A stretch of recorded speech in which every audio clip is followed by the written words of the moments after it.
Hi everyone, welcome back. कैसे हैं सब? तो आज हम फिर से मिल रहे हैं लिमिट्स के डिस्कशन के लिए, जहां पे हम इंडिटरमिनेट फॉर्मेट आज भी टारगेट करेंगे 0/0 के। इसके ऊपर पहले भी मैंने कई सारे अलग अलग अप्रोचेस आपके साथ में डिस्कस किए हुए हैं। अगर उनको मिस कर दिया तो उनको डेफिनेटली देखो। और आज का जो डिस्कशन है वो तो बहुत ज्यादा इंपॉर्टेंट है, क्योंकि आज हम करेंगे यहाँ पे सीरीज एक्सपांशन का डिस्कशन। एंड मुझे लगता है कि this is one of the best ideas, and that too in a lot of questions जो आपके जेई के लिए इंपॉर्टेंट है। वहां पे सीरीज एक्सपांशन से आप काफी सारे क्वेश्चंस को टारगेट करते हो और काफी जल्दी सॉल्व करते हो। तो ध्यान से सुनना एंड ध्यान से समझने की कोशिश करना कि how these things are going to work. तो हम यहाँ पे इसका थ्योरी भी डिटेल में कवर करने वाले हैं। इसके साथ साथ आपके जो क्वेश्चंस हैं उनमें भी जो अलग अलग पैटर्न्स हो सकते हैं, सभी हम इस वीडियो में कवर करेंगे। So let's get started. आपके यहाँ पर जो सीरीज एक्सपांशन का आइडिया है ये हमें दिया गया था बेसिकली टेलर के द्वारा, है ना, जिसको हम यहाँ पे टेलर सीरीज एक्सपांशन कहते हैं। अब यहाँ पर बहुत बड़ा बड़ा से कुछ यहाँ पे लिखा हुआ है, लेकिन डरने की जरूरत नहीं है। आप सभी को यहाँ पर ये चीजें मैं समझाने वाला हूँ। आराम से एक एक चीज यहाँ पे देखते चलो। तो हमें यहाँ पर पहले तो टेलर सीरीज अगर यहाँ पे समझनी है तो इंटेंट यहाँ पर समझना पड़ेगा कि हमारा इंटेंट क्या होता है। कि अगर मेरे पास में कोई भी एक फंक्शन है जो सफिशिएंटली डिफरेंशिएबल है। सफिशिएंटली डिफरेंशिएबल का मतलब क्या है? जैसे मेरे पास में साइन एक्स है, तो मैं साइन एक्स को अगर डिफरेंशिएट करते जाऊंगा तो every time I will get something, right. So मेरे पास में साइन का डिफरेंशिएशन कॉस आ जाएगा, कॉस का माइनस साइन आ जाएगा, फिर माइनस साइन जो लिखा है उसको फिर से डिफरेंशिएट करके माइनस कॉस आ जाएगा, राइट। तो इस तरह से मैं सफिशिएंटली टाइम उसको डिफरेंशिएट करते जा सकता हूँ। या फिर मैं अगर बोलता हूँ ई रेस टू एक्स या ई रेस टू 2x, इस टाइप के अगर मैं यहाँ पे फंक्शंस लेता हूँ तो उनको भी मैं कंटिन्यूअसली डिफरेंशिएट करते हुए आगे बढ़ सकता हूँ। And every time I am getting some differentiable functions. So उस तरह के हमारे पास जो फंक्शंस होते हैं, है ना, जो डिफरेंशिएबल फंक्शंस हैं, तो हम क्या कर सकते हैं, यहाँ पर इन्होंने हमें बताया है कि हम उस तरह के फंक्शंस को हमेशा ही एक पॉलिनोमियल इक्विवेलेंट के रूप में लिख सकते हैं, ठीक है ना। We can write it in the format of polynomial equivalent. अब यहाँ पे जो पॉलिनोमियल लेकिन यहाँ पे आपको कंस्ट्रक्ट करते हुए दिखाई दे रहा है, आप देख सकते हैं कि इसके अंदर हमने एंड में डॉट डॉट डॉट लगा दिया है, ठीक है ना। मतलब इस पॉलिनोमियल के अंदर एक्चुअली तो आपके इसमें कितने टर्म्स आना चाहिए? एक्चुअली तो आपके इसमें यहाँ पे इन्फाइनाइटली मेनी टर्म्स ही इसके अंदर आने चाहिए, ठीक है ना। लेकिन ऑब्वियसली हम अपने क्वेश्चंस को सॉल्व कर समय इन्फाइनाइटली मेनी टर्म्स तो नहीं लेंगे, तो क्या जुगाड़ लगाना होता है वो क्वेश्चंस में सीखेंगे, राइट। तो पहले तो हमारा यहाँ पे जो कॉन्सेप्ट है वो समझो कि हमारे पास में लेटर से साइन एक्स लिखा हुआ है। हम चाह रहे हैं कि नहीं साइन एक्स नहीं, हमें यहाँ पे कोई पॉलिनोमियल एक्सप्रेशन उसका रिप्लेसमेंट बता दो। या log x लिखा हुआ है तो बोलेंगे नहीं log x अच्छा नहीं लग रहा, मुझे यहाँ पे इसका पॉलिनोमियल रिप्लेसमेंट बता दो, ठीक है ना। So when we have polynomial replacements for each and every function that we usually study in JEE, तो हम उस पर्टिकुलर लिमिट के अंदर क्या कर सकते हैं, सभी को मर्ज काफी आसानी से कर सकते हैं, ठीक है ना। अदरवाइज एक साइन एक्स लिखा हुआ है प्लस log x लिखा हुआ है minus e raise to x लिखा हुआ है, तो इनको मर्ज कैसे करेंगे? मर्ज करना मुश्किल हो जाएगा, ठीक है ना। So that's why this particular approach is pretty interesting, क्योंकि हम हर एक फंक्शन को पॉलिनोमियल के फॉर्मेट में कन्वर्ट कर पाते हैं, ठीक है ना। तो आपका जो टेलर सीरीज एक्सपांशन है, it is basically this particular idea कि अगर आप किसी भी fx को लिखना चाहते हैं तो fx can be written like this in a polynomial format, right. तो ये जो आपका यहाँ पे डिस्कशन है, आप देख सकते हो कि ये अराउंड द पॉइंट ए किया जाता है, ठीक है ना। अराउंड द पॉइंट ए मतलब आप किसी भी पॉइंट के अबाउट यहाँ पे अपने पॉलिनोमियल को कंस्ट्रक्ट कर सकते हो, राइट। लेकिन अगर आप इसी चीज को पॉइंट को स्पेसिफिकली अगर जीरो पकड़ लेते हो, ठीक है ना, तो आपको जो सीरीज मिलती है वो कुछ ऐसे नजर आएगी, है ना। बस ए की जगह आपने अगर जीरो कर दिया है तो आपकी सीरीज थोड़ी ऐसा लग रहा है सिंप्लीफाई हो गई है, ठीक है ना। Rather than writing f of a हम कह रहे हैं f of zero, rather than writing f dash a into x minus a हम यहाँ पे कह रहे हैं कि f dash zero into x, right. इस तरह से हम यहाँ पर अगर अपने ए की जगह जीरो डाल देते हैं तो अल्टीमेटली कहना तो उसको भी हमने टेलर सीरीज ही चाहिए, लेकिन उसका एक स्पेशल नाम है ना। इस तरह की सीरीज को हम यहाँ पे मैक्लॉरन सीरीज कहते हैं। एंड इसकी मदद से हम यहाँ पे बेसिकली अपना पूरा काम आज करने वाले हैं, ठीक है ना। तो आप इसको यहाँ पे रेफर कर सकते हो मैक्लॉरन सीरीज के जैसा, या फिर अगर टेलर सीरीज कहना चाहूँ at a special point x equal to zero तो वो भी कह सकते हो, कोई दिक्कत की बात नहीं है, ठीक है ना। क्योंकि टर्मिनोलॉजी हमारे लिए उतनी ज़्यादा इंपॉर्टेंट नहीं है ना, जो कॉन्सेप्ट है वो ज़्यादा इंपॉर्टेंट है। सो अब यहाँ पर ये आया कहाँ से? अगर आप यहाँ पे इसको देखते हो तो काफ़ी बढ़िया तरीके से यहाँ पर मेहनत की गई है।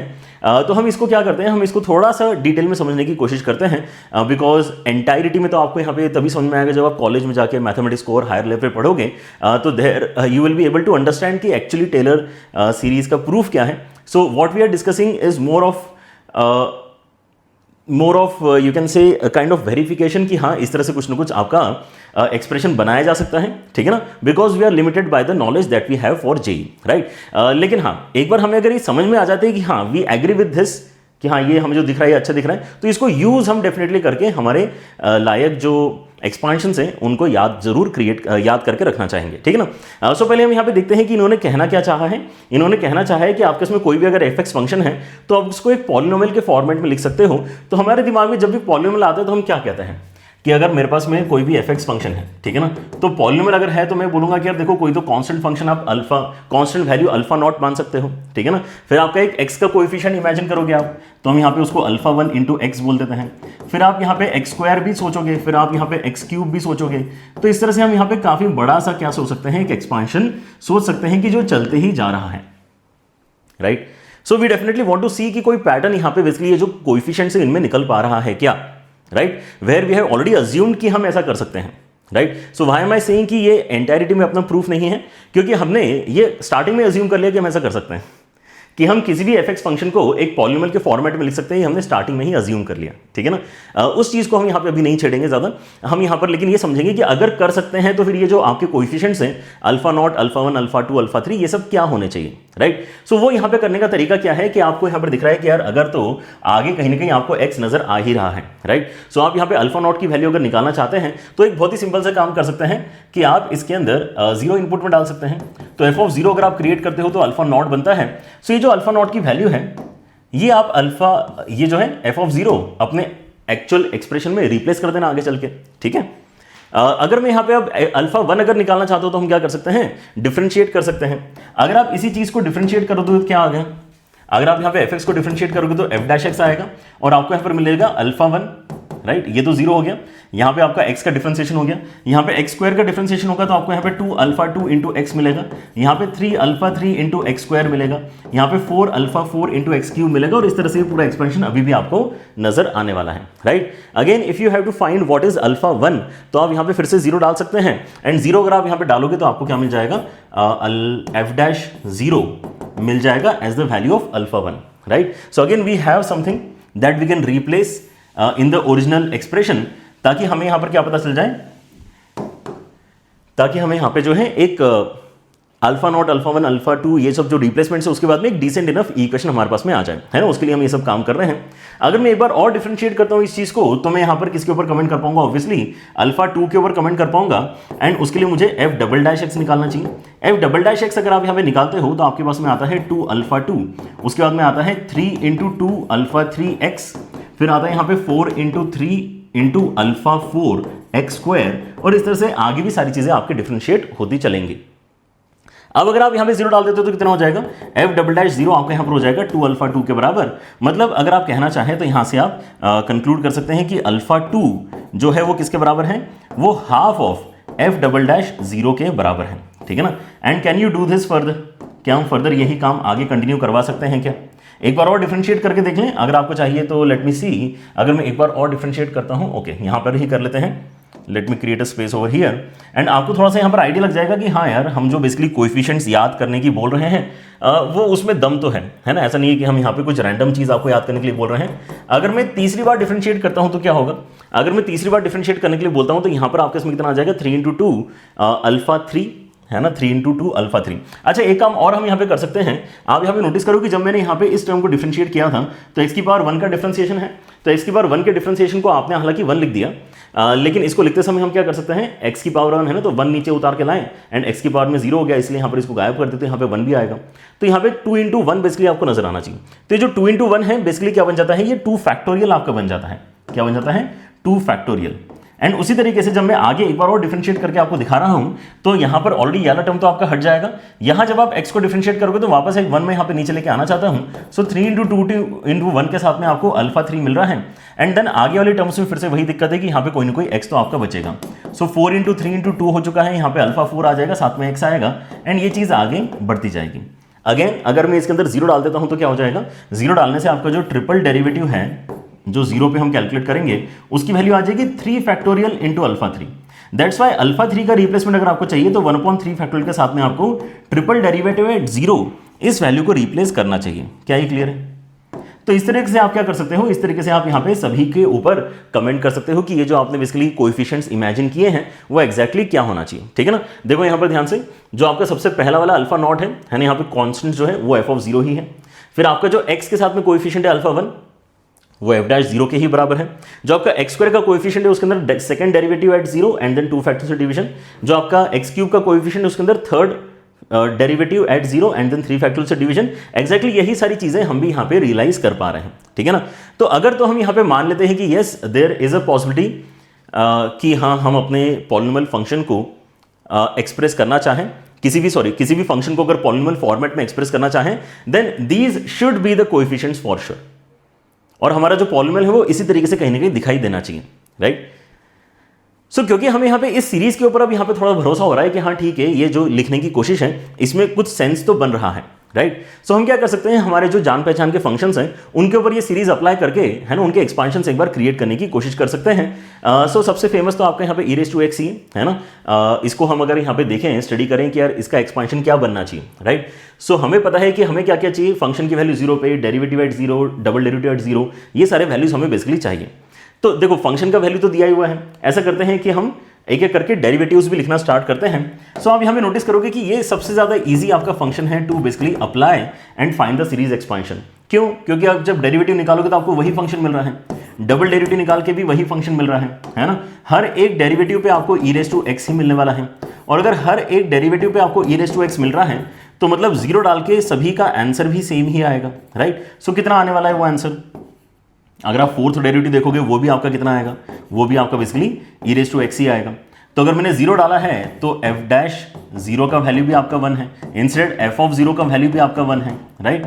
सो आपका f'0 भी 1 है, एंड देन आपका f'0 भी 1 है, एंड अगर देखना चाहते हो तो फोर्थ डेरिवेटिव भी आपका एक्चुअली 0 पे 1 के ही बराबर है, ठीक है। सो जैसे ही आपको यहाँ पर ये वैल्यूज इंपुट करने के लिए मिलती है, जहाँ पे आपको सब जगह 1 ही इंपुट करना है, तो यहाँ पे 1 आएगा, यहाँ पे 1 आएगा, यहाँ पे 1 आएगा, यहाँ पे 1 आएगा, सब जगह आपका 1 1 1 यहाँ पे हम रिप्लेस कर सकते हैं। सो यही सेम चीज फॉर e⁻x क्या बन जाती है, यही सेम चीज फॉर द फंक्शन e⁻x, क्योंकि फंक्शन हमने fx क्या पकड़ा है, e⁻x पकड़ा है, तो LHS में e⁻x लिखना चाहिए हमने। और राइट हैंड साइड में आपको क्या मिल जाएगा, f(0) मतलब यहाँ पे 1, फिर यहाँ पे f'0 मतलब फिर से 1, तो साथ में x आ गया, ये भी 1, तो 1/2 फैक्टोरियल के साथ में आपका x² आ जाएगा, या लिखते समय इसको ऐसा भी लिख सकते हैं कि x²/2 factorial, x²/2 factorial, and then वैसे ही इसको हम लिख सकते हैं x³/3 factorial. And I guess अब आपको यहाँ पर एक पैटर्न भी इनफैक्ट नजर आ चुका है कि यहाँ पे पैटर्न क्या चल रहा है। हम यहाँ पे पैटर्न को अगर अच्छे तरीके से देख लेते हैं तो हम इस पर्टिकुलर एक्सपांशन को पता है कैसे लिख सकते हैं, कंप्रेस्ड फॉर्मेट में भी लिख सकते हैं, सिग्मा के फॉर्मेट में हम इस एक्सपांशन को बता सकते हैं कि कितना होगा, राइट। क्योंकि यहाँ पे पैटर्न एकदम देखते से पता चल रहा है कि देखो एक एक करके हम x की पावर को इंक्रीज कर रहे हैं, और जितना x का पावर जाता है उतने ही फैक्टोरियल से हम डिवाइड कर देते हैं, ठीक है ना। तो इसी चीज को अगर मैं सिग्मा नोटेशन में लिखना चाहूँ, हालांकि याद तो हम डायरेक्टली इसी को करते हैं, लेकिन अगर किसी क्वेश्चन में लेटर से सिग्मा नोटेशन आ गया तो आपको समझ में आना चाहिए कि वो किस एक्सप्रेशन की बात कर रहा है, ठीक है ना। तो सिग्मा नोटेशन में आपका जो e⁻x है वो कैसे लिखा जाता है, सिग्मा करना है x⁻n/n फैक्टोरियल, जहां पे n की वैल्यू आपको 0 से लेके इन्फिनिटी तक लेके जानी है, ठीक है ना। This is exactly how you should imagine your e⁻x function, right. x की पावर n/n फैक्टोरियल आएगा, 0 फैक्टोरियल भी क्योंकि आपका 1 होता है तो यहाँ पे कोई दिक्कत नहीं है, 1/1 हो जाएगा 0 डाल के, एंड देन आपके पास में x के नीचे भी 1 आएगा, 1 फैक्टोरियल क्योंकि आपको फिर से 1 के बराबर होता है, right. And then the things will carry on further, alright. So ऐसा सिंपल सा यहाँ पर आइडिया है। If you agree with this, है ना, कि हाँ ये ठीक लग रहा है हमें, तो आप यहाँ पे अपने जो भी नोन फंक्शन है उसके ऊपर ये जो है आपका अप्लाई कर सकते हो, और अप्लाई करके आप यहाँ पे अपने एक्सपांशन को लिख सकते हो, ठीक है ना। अब समझने वाली बात क्या है, समझने वाली बात यह है कि ये तो अपने साइड से कह चुके हैं ऑलरेडी इन्होंने, जब ये कॉन्सेप्ट दिया दुनिया को, ठीक है ना, तो उन्होंने बता दिया कि देखो हम तो डॉट डॉट डॉट ला के बैठे हैं, मतलब हम तो ये बोल रहे हैं कि देखो आपको तो इन्फाइनाइट टर्म्स तक जाना है, एंड तक जाओ, है ना, देखो यहाँ पे 0 से लेके इन्फिनिटी तक जाओ। जब आप इतने सारे टर्म्स इंक्लूड कर लोगे तो जो आपका यहाँ पे फंक्शन बन रहा है जो पॉलिनोमियल फॉर्मेट में ही है, वो डेफिनेटली इस फंक्शन के बराबर ही आएगा, मतलब कोई ऊंच नीच नहीं है, मतलब इस फंक्शन के बराबर ही आएगा। इसका मतलब पता है क्या है, इसका मतलब यह है कि अगर आप e की वैल्यू निकालना चाहते हो तो यहां पे 1 डाल दो बस, क्योंकि ये इस चीज के बराबर है, ये इस चीज के बराबर ही है, अप्रॉक्सीमेट नहीं है। लेकिन हम क्योंकि यहाँ पे आम इंसान है तो हम यहाँ पे इतने आगे तक नहीं जा सकते हैं, तो हमें कहीं ना कहीं आके रुकना पड़ता है, राइट। सो अगर आप यहाँ लेटर से e की वैल्यू निकालना चाहते हो तो आप यहाँ पे x की वैल्यू 1 डाल सकते हो, तो आप यहाँ पे देख सकते हो ये 1 है, ये 1 है, मतलब आप यहाँ पे कहाँ तक पहुंच गए, 2 तक तो आए गए, यहाँ पे 1 डाल के 1/2 आएगा, मतलब 2.5 तक तो पहुंच ही गए। फर्दर आप यहाँ पे देखते हैं कि 3 फैक्टोरियल आपका 6 होता है, मतलब ये 1/6 बनेगा, तो काफी अब वैल्यूज आपकी छोटी होते जाएंगी। इसलिए आप यहाँ पे देख सकते हो कि मेजर वैल्यूज तो यहीं तक आ चुकी है 2.5, हमें पता भी है कि आपका e का वैल्यू कहीं ना कहीं 2.7 के आसपास जाता है। तो आप यहाँ पे देखो कि पहले 3 वैल्यू से ही आपको क्या वैल्यू मिल चुकी है, 2.5 तक का तो कंक्लूजन मिल ही चुका है। अब लेकिन इसके आगे जैसे जैसे आप जाओगे आपको नीचे फैक्टोरियल एकदम से बड़े होते हुए वैल्यू मिलेंगे, है ना, क्योंकि आप 5 फैक्टोरियल ही इमेजिन करो, है ना, इसके अपने 4 फैक्टोरियल एंड देन 5 फैक्टोरियल, वही 120 होता है, तो 1/120 ऑलरेडी इज वेरी स्मॉल, ठीक है ना। और आप आगे जाओगे तो आपको सीधे 720 मिलेगा, सीधे आपको 720 मिलेगा डिनोमिनेटर में, तो वो एकदम से आपका और छोटा हो जाएगा, राइट। तो आप जितने आगे जाओगे उतना ही जो एक्चुअली टर्म्स का कॉन्ट्रीब्यूशन है वो ड्रास्टिकली रिड्यूस डाउन होना स्टार्ट हो जाएगा, ठीक है ना। तो हम अगर ये देखते हैं कि आपका जो डिस्कशन है अगर वो जीरो के आसपास ही चल रहा है, आपका डिस्कशन अगर जीरो के आसपास ही चल रहा है, जो लिमिट्स के केस में हम यहाँ पे क्वेश्चन सॉल्व करते हैं एक्सटेंडिंग टू जीरो, तो उस केस में तो हम काफी इजीली यहाँ पर जो है पहले 2-3 टर्म्स के साथ ही अपना बोल सकते हैं कि अप्रोक्सीमेट वैल्यू आपकी एकदम e⁻x के जैसी ही आ जाएगी, ठीक है ना। और इस चीज को अगर आप समझना चाहते हो तो ये जो आपकी फिगर्स है इनको आप ध्यान से देखो एंड समझने की कोशिश करो कि फिगर आपको बताना क्या चाह रहा है, ठीक है ना। तो अभी अभी हमने देखा कि e⁻x जो है उसका एक्सपेंशन कुछ इस तरीके से आपका आता है, राइट। करते जाओ, इसके अंदर टर्म्स ऐड करते जाओ, पैटर्न आपको पता चल गया है। सो x⁴/4 फैक्टोरियल, x⁵/5 फैक्टोरियल लिखते जाओ आगे, ठीक है ना। वो एक्चुअली हम बोल रहे हैं कि e⁻x का बेसिकली वैल्यू होना चाहिए, राइट। हम यहां पे देखते हैं कि यार ये कितने टर्म्स इंक्लूड करके लगभग e⁻x के बराबर आना स्टार्ट होता है, राइट। सो यहां पर जो आपको ब्लू कलर का ग्राफ दिखाई दे रहा है in each of the scenarios, that is the actual graph of e⁻x। Blue colour का जो ग्राफ आपको दिखाई दे रहा है that is the actual graph of e⁻x। And red colour से जो आपको नजर आ रहा है ये आपके RHS के वैल्यूज हैं, ठीक है ना, कंसिडरिंग कि हमने कितने टर्म्स यहां पे इंक्लूड किए हैं। तो यहां पे n=0 का मतलब है कि मैंने x=0 तक के ही टर्म्स यहां पे इंक्लूड किए हैं, राइट। x=0 तक का ही टर्म अगर मैंने इंक्लूड किया है मतलब मैंने केवल 1 इंक्लूड किया है। तो क्या मेरा e⁻x केवल 1 के बराबर हो सकता है क्या मेरा e⁻x केवल 1 के बराबर हो सकता है क्या? तो n=0 पे क्योंकि 1 वही रहा है आपका, जो RHS बन रहा है वो बन रहा है आपका 1। तो वी कैन क्लियरली सी कि दूर दूर तक कोई रिलेशन नहीं है इसका, है ना। आपका जो y=1 आएगा, y=1 आएगा एंड देन जो e⁻x है उसमें कोई रिलेशन नहीं है, तो ऐसा तो हमने बिल्कुल भी नहीं बोलना चाहिए। e⁻x को 1 तो बिल्कुल नहीं बोलना चाहिए, राइट। लेकिन अगर मैं लेटेस्ट से 2 टर्म्स इंक्लूड करता हूं, अगर मैं यहाँ पे n की वैल्यू 1 कर रहा हूं मतलब मैं x⁻1 तक के टर्म्स इंक्लूड करना चाहता हूं, ठीक है ना। सो अगर मैं x⁻1 तक के टर्म्स अगर इंक्लूड करना चाहता हूं तो मेरे पास में बनेगा क्या, मेरे पास में 1 + x बनेगा which is a straight line. RHS आपका बनेगा 1 + x which is a straight line and उसका इंटरसेप्ट भी 1 के बराबर है और उसका स्लोप भी 1 के बराबर है, ठीक है ना। सो देखो जैसे ही आपने एक टर्म भी इंक्लूड करी तो थोड़ा यहां पर सेंस बनना स्टार्ट हुआ, राइट। क्या सेंस बनना स्टार्ट हुआ कि यार ये जो आपका पर्टिकुलर एक्सप्रेशन आया है, ये जो आपका पर्टिकुलर एक्सप्रेशन आया है, जिस तरह से आप ग्राफ देख पा रहे हैं, ये e⁻x को धीरे धीरे रिजेंबल करना स्टार्ट कर रहा है। क्योंकि अगर आप जीरो के बहुत नजदीक हो, जीरो के अगर आप बहुत नजदीक हो ना, तो फिर ये लगभग रेड और ब्लू ग्राफ ओवरलैपिंग है ऐसा आपको फील आना स्टार्ट हो जाएगा, राइट।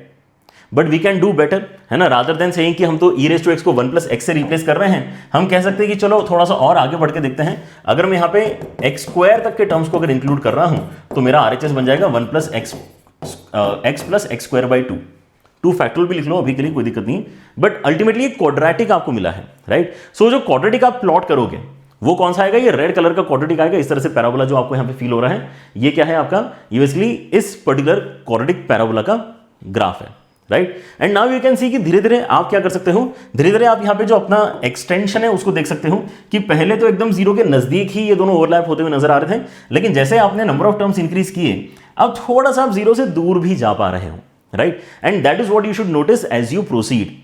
अगर आप प्रोसीड करते हो, अगर आप थोड़े से टर्म्स और लेते हो, है ना, n की वैल्यू अगर आपने लेट से 3 ले ली मतलब x³ तक जा रहे हो, x³ तक जा रहे हो, तो आप नोटिस करो कि हाँ थोड़ा और बड़ा सर्कल यहां पर बना सकता हूं जिसमें हमें दिखाई दे रहा है कि ब्लू एंड रेड एकदम से ही, है ना, एक दूसरे के ऊपर ही आ गए थे, इसलिए यहां पर आपको रेड दिख ही नहीं रहा है क्योंकि रेड और ब्लू एकदम ही ओवरलैप कर रहे हैं इस रीजन में, बट आगे जाके डिविएट हो गए, राइट। मतलब अभी भी जो आपने यहाँ पे n=3 के साथ में भी जो लिखा होगा, मतलब ये वाला एक्सप्रेशन ये भी कुछ हद तक e⁻x को रिजेंबल कर रहा है, लेकिन आगे जाके अगर आप बहुत बड़ी बड़ी वैल्यूज इसके अंदर डालना स्टार्ट करोगे तो दिक्कत है, राइट। सो हमें यहां पर बेसिकली जीरो के आसपास यहां पे अच्छे तरीके से वैल्यूज क्यों मिल रही हैं, जीरो के आसपास हमें अच्छी तरीके से वैल्यूज इसलिए मिल रही है क्योंकि हमने यूजी मैक्लॉरन सीरीज करी है, राइट। हमने यहां पर पर्टिकुलरली जो टेलर सीरीज था उसका एक स्पेशल केस इस्तेमाल किया है क्योंकि हमें डिस्कशन ही जीरो के आसपास करना प्रिफरेबल लगता है अपने इस चैप्टर में, तो इसलिए हमने जीरो वाले ही एक्सपेंशंस को यहां पर देखा है। अगर आप यहां पे रादर देन दिस, अगर आप यहां पे x - a मतलब यहां पे a की वैल्यू अगर आप 1 ले लोगे तो आप नोटिस करोगे कि फिर आपको जो उस समय एक्सपेंशन मिलेगा वो एक्चुअली 1 के आसपास जो है ज्यादा नजदीक आपके रहेगा एक्चुअल ग्राफ के, ठीक है ना। सो वो भी हम वैसे भी नहीं देखना चाह रहे, हम जीरो के आसपास ही अपनी कहानी देखना चाहते हैं। सो आप यहां पे देखो कि धीरे धीरे आपके पास यहां पे फिर से जो क्लोजनेस है ग्राफ की विद द एक्चुअल e⁻x वो बढ़ते जा रही है, राइट। यहां तक आ जाते हो, अगर आप 5 तक आ जाते हो तो फिर तो देखो यहां तक भी मैं बोल सकता हूं कि यार लगभग सेम ही जा रहा है, राइट। सो काफी मतलब जो है एक बड़ा डिस्टेंस आपको यहां पर धीरे धीरे मिल रहा है जहां पे आपके ग्राफ्स ओवरलैप कर रहे हैं। यस, डिविएट आगे जाके करेंगे, बिल्कुल कोई दिक्कत नहीं है, लेकिन हमारा काम अगर 0 के आसपास ही है तो फिर तो हम यहां पे गारंटी से बोल सकते हैं कि यार ये बहुत अच्छे से वर्क करेगा, राइट। क्योंकि अगर मैं लेटर से 5 पावर तक के एक्सपांशन को कंसीडर करता हूं कि ये e⁻x का एक्सपांशन, e⁻x का वैल्यू मान लेता हूं मैं, ठीक है ना, 5 पावर तक, और मुझे 0 के आसपास ही काम करना है, मुझे इतना बड़ा एरिया अलाउ कर रहा है ये ग्राफ, लेकिन अगर मैं बस इतने से ही डिस्कशन को देखना चाहता हूं तो यहां तो पक्के से हमें रेड दिख ही नहीं रहा है। रेड क्यों नहीं दिख रहा है? क्योंकि वो एक्जैक्टली ओवरलैप होते हुए यहां पे फील हो रहा है हमें, ठीक है ना।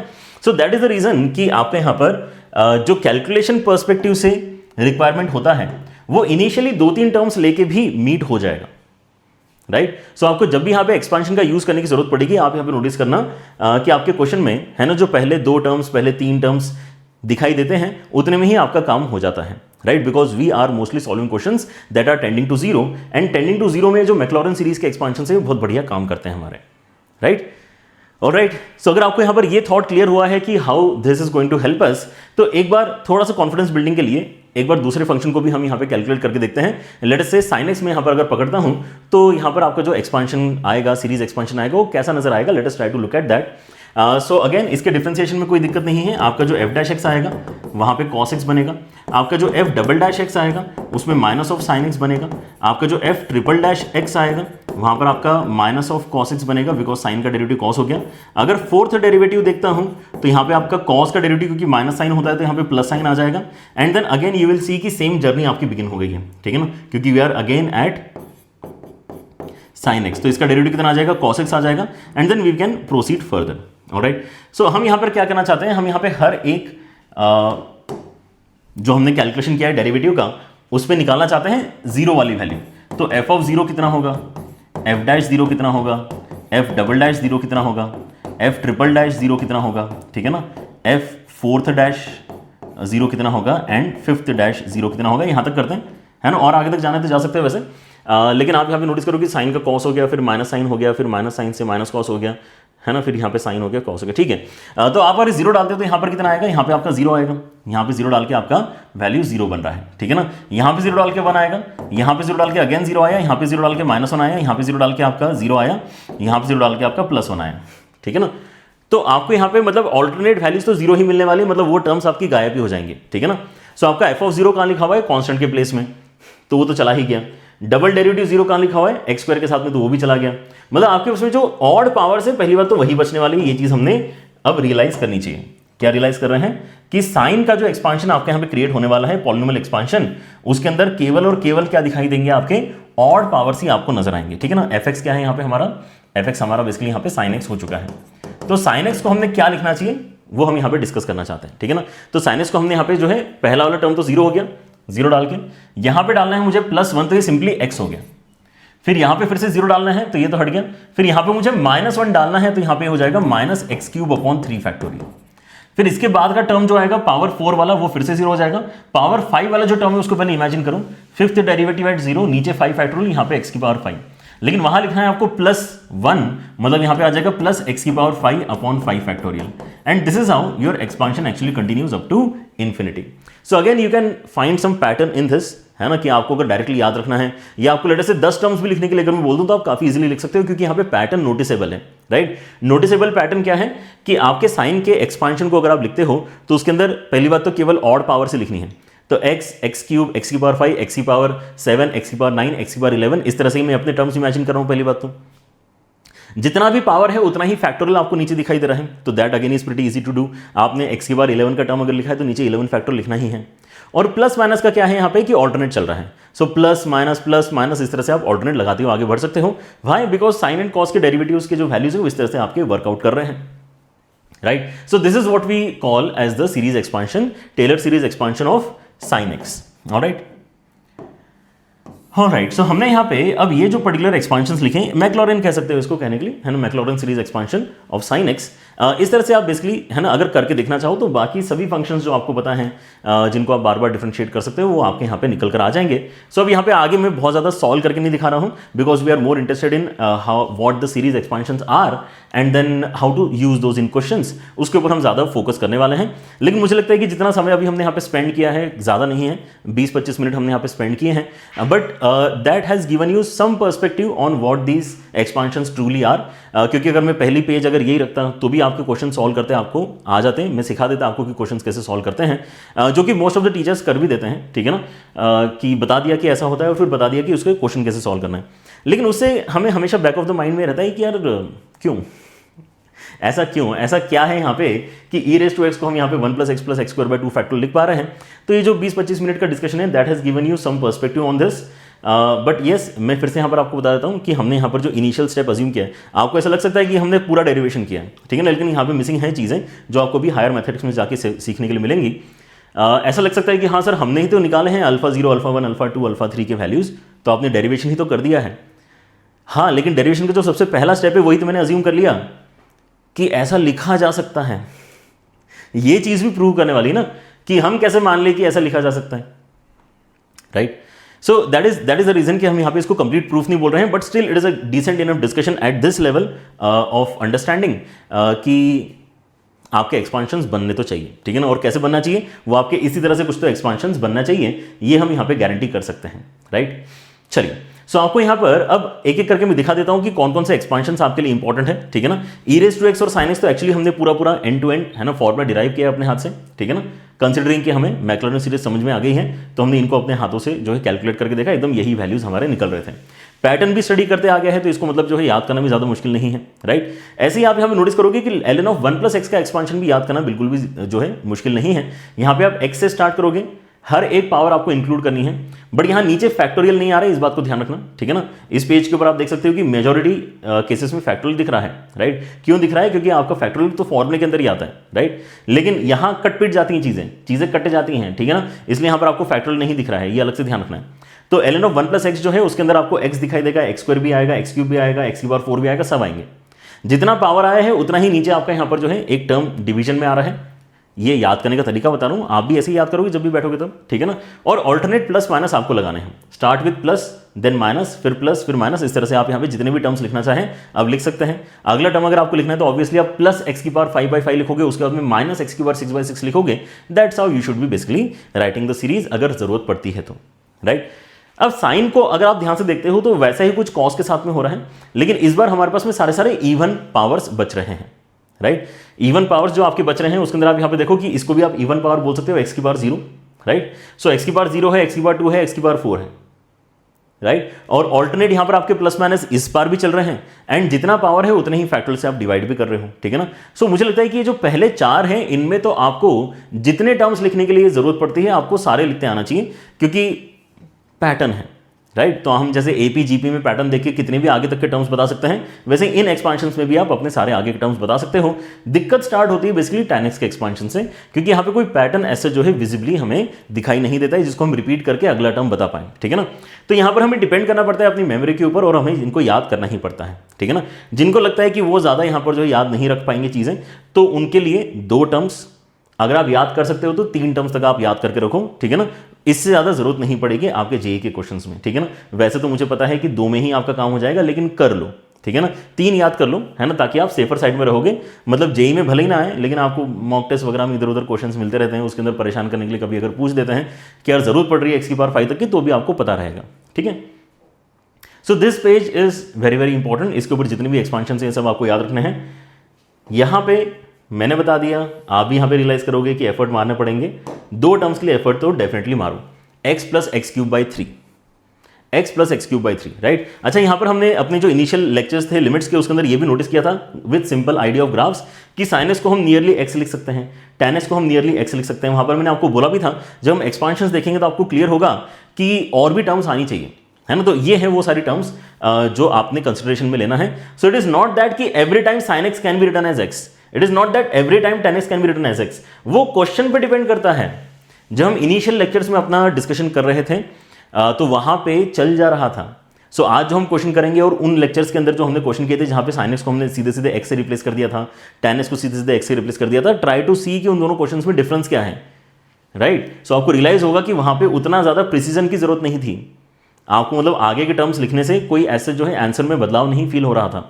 लेकिन आज के क्वेश्चन में बदलाव फील हो सकता है कि आपको यहाँ पे 3 टर्म्स लिखनी पड़े, यहाँ पे 2 टर्म्स लिखनी पड़े, ठीक है ना। तो इसलिए यहाँ पर सीरीज एक्सपांशन अच्छी तरीके से आपको याद होने चाहिए, ठीक है।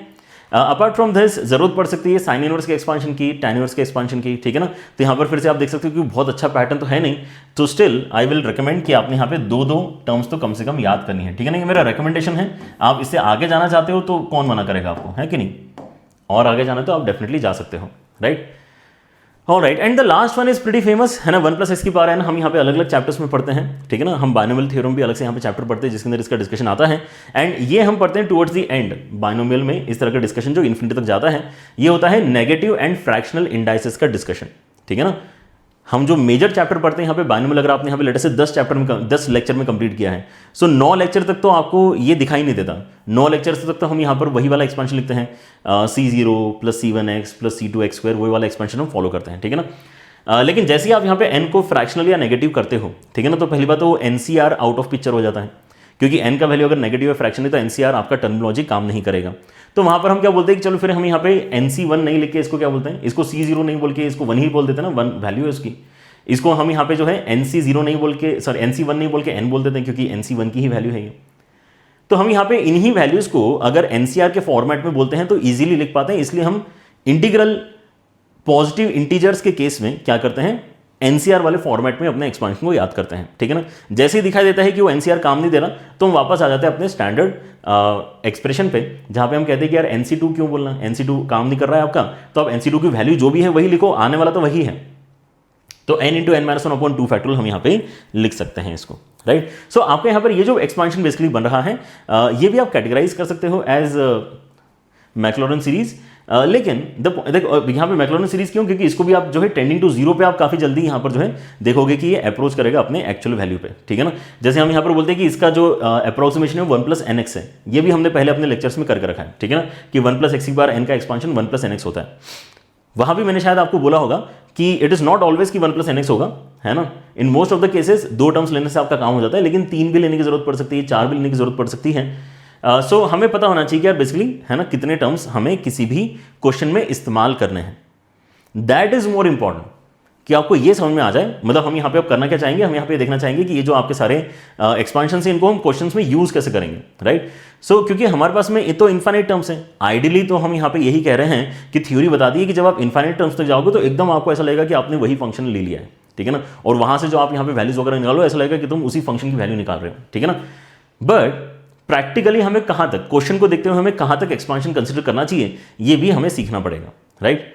और हमें क्या सीखना पड़ेगा कि यार ये जो अभी हमने यहाँ पे 8 आपको सीरीज एक्सपांशंस बताए हैं, these should be treated as formulae. इनको फॉर्मूले की तरह आपको ट्रीट करना है। इसका मतलब क्या है कि अगर कोई आपको कहता है कि e⁻x का एक्सपांशन आपको क्योंकि पता है तो e⁻1 क्या होगा, तो आप बड़े आसानी से यहां पर क्या करोगे, 1 + x + x² factorial plus x³ 3 plus x⁴ factorial, ये जो आपका स्टैंडर्ड एक्सपांशन चल रहा था इसी के अंदर आप 1 डाल दोगे, तो यहाँ पे 1 + 1 + 1/2 + 1/6, इस तरह से आप यहाँ पे अपनी वैल्यूज कैलकुलेट कर सकते हो, ठीक है ना। या चलो हम यहाँ पे कैलकुलेट वैसे भी नहीं करने वाले, तो इसको नोटेशन के फॉर्मेट में ही रखते हैं, 2 फैक्टोरियल 3 फैक्टोरियल, इस तरह से आपके वैल्यूज निकाले जाएंगे, राइट। क्यों, क्योंकि आप इसको फॉर्मूले की तरह ट्रीट कर रहे हो। कहना क्या चाहते हैं, फॉर्मूले की तरह ट्रीट कर रहे हो का मतलब क्या है कि अगर जरूरत पड़ती है और आपको लगता है कि नहीं यार क्वेश्चन में तो मुझे e⁻x का एक्सपांशन चाहिए, तो डरने वाली कोई बात नहीं है। ऐसा नहीं कि आप e⁻x के लिए अलग से कुछ याद करोगे, ठीक है ना। e⁻x के लिए भी वही सोचोगे जो आपने 1 के लिए सोचा था कि भाई x की जगह 1 डालना है तो यहाँ पे 1 लिख दिया, अब x की जगह -x डालना है तो यहाँ पे -x लिख दो बस, तो क्या आ जाएगा 1 - x + x² factorial minus x³ 3 factorial. इस तरह से आप यहाँ पे अपना काम कर सकते हैं, ठीक है। तो ऐसा नहीं कि ये कोई बहुत रिस्ट्रिक्टेड फॉर्मूला आपको याद करने के लिए बोला जा रहा है, ये आप क्वेश्चन में काफी फ्रीली इस्तेमाल करते हो। e⁻x को याद करके आप e⁻x खुद से क्रिएट कर सकते हो, ठीक है ना। ऐसे अगर कोई बोलता है कि e⁻2x बताओ कितना है, तो फिर से कोई दिक्कत नहीं, e⁻2x में आप यहाँ पे 1 + 2x कर लेना, फिर यहाँ पे 2x का होल स्क्वायर 2 फैक्टोरियल कर लेना, फिर यहाँ पे 2x की पावर 3 3 फैक्टोरियल कर लेना, इस तरह से आपका एक्सपांशन रेडी हो जाएगा, राइट। तो क्या किया मैंने यहाँ पर x की जगह 2x डाल दिया, तो यहाँ पे भी 2x हो गया, यहाँ पे भी 2x हो गया, यहाँ पे भी 2x हो गया, आपका एक्सपांशन रेडी हो गया, ठीक है ना। This is how we are going to use in questions कि जो स्टैंडर्ड याद किया है उसको देख लेंगे, है ना, एंड अगर कुछ मॉडिफिकेशन चाहिए तो उसके हिसाब से मॉडिफिकेशन करवा लेंगे, राइट। ऑलराइट, ठीक है। अभी भी हमने यहाँ पे क्या नहीं सीखा है कि हमें कहाँ तक एक्सपांशन यूज करने की जरूरत पड़ेगी, ठीक है ना। जैसे मैंने आपको यहाँ पे बोला था कि देखो हमने कई सारे क्वेश्चंस अभी पिछले लेक्चर में किए हैं जहाँ पे साइनस की जगह एक्स डाल के काम हो रहा था, टेनिस की जगह एक्स डाल के काम हो रहा था। तो आज नहीं होने वाला है क्या? आज हमें ये आगे तक लेना ही पड़ेगा क्या? देखते हैं, है ना। सवालों की मदद से हम यहाँ पे देखेंगे कि हमें किसी भी फंक्शन के सीरीज का एक्सपांशन कहाँ तक लेने की जरूरत पड़ती है, ठीक है ना। एंड अगर आपको वो समझ में आ गया तो फिर आपके यहाँ पर ये लर्निंग कंप्लीट हो गया, ऐसा आप कह सकते हो, ठीक है ना। फिर केवल पैटर्न ऑफ क्वेश्चंस आपके लिए रहेंगे जिनको हम आगे चल के डिस्कस करेंगे, राइट। सो मुझे लगता है कि पहले 1-2 सवाल जो है ना वो हमने इजी इसलिए भी लिए हैं ताकि आपको कॉन्सेप्ट यहाँ पर जो है अच्छी तरीके से समझ में आए कि यार कहाँ तक, क्योंकि ये तो इन्फाइनाइट तक जा रहा है ना, ठीक है ना। चलिए, तो हम यहाँ पे पहले 1-2 क्वेश्चंस में मेहनत थोड़ी ज़्यादा करेंगे जिसकी मदद से हमें पता लगेगा कि आगे कौन सी मेहनत नहीं करना है, राइट। सो अगर आप यहाँ पे देखते हैं तो आपको एक सिंपल सा एक्सप्रेशन दिया हुआ है, इसको हमने LH रूल के वीडियो में भी डिस्कस किया था, राइट। तो इसका आंसर तो मेरे ख्याल से आप लोगों को पता होगा कि क्या निकल कर आएगा, लेकिन अभी के लिए हम यहाँ पे देखना चाहते हैं एक नया approach which is series expansion. तो आप यहाँ पे देख सकते हो कि -1 और x तो ठीक है, लेकिन e⁻x हमारे पास में एक टर्म आ रहा है। सो let us right the expansion. अभी हम सीख के आए हैं तो इसको लिखते हैं लिमिट कैलकुलेट करने के पर्सपेक्टिव से।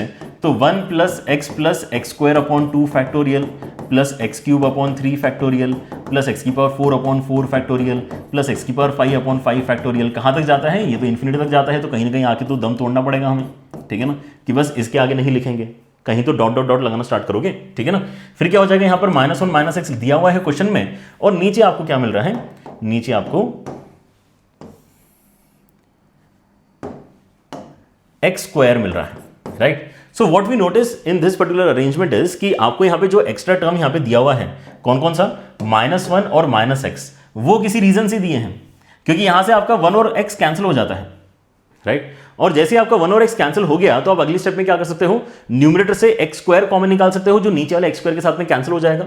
सो जैसे आप ये काम करवाते हो तो आपको क्या मिलेगा? Limit x tending to 0, x² common निकाल के 1/2 factorial x/3 factorial x⁴ 4 factorial x⁴ 5 factorial, ठीक है ना। इस तरह से आपके यहाँ पर ये पूरा एक्सपांशन अभी आ रहा है।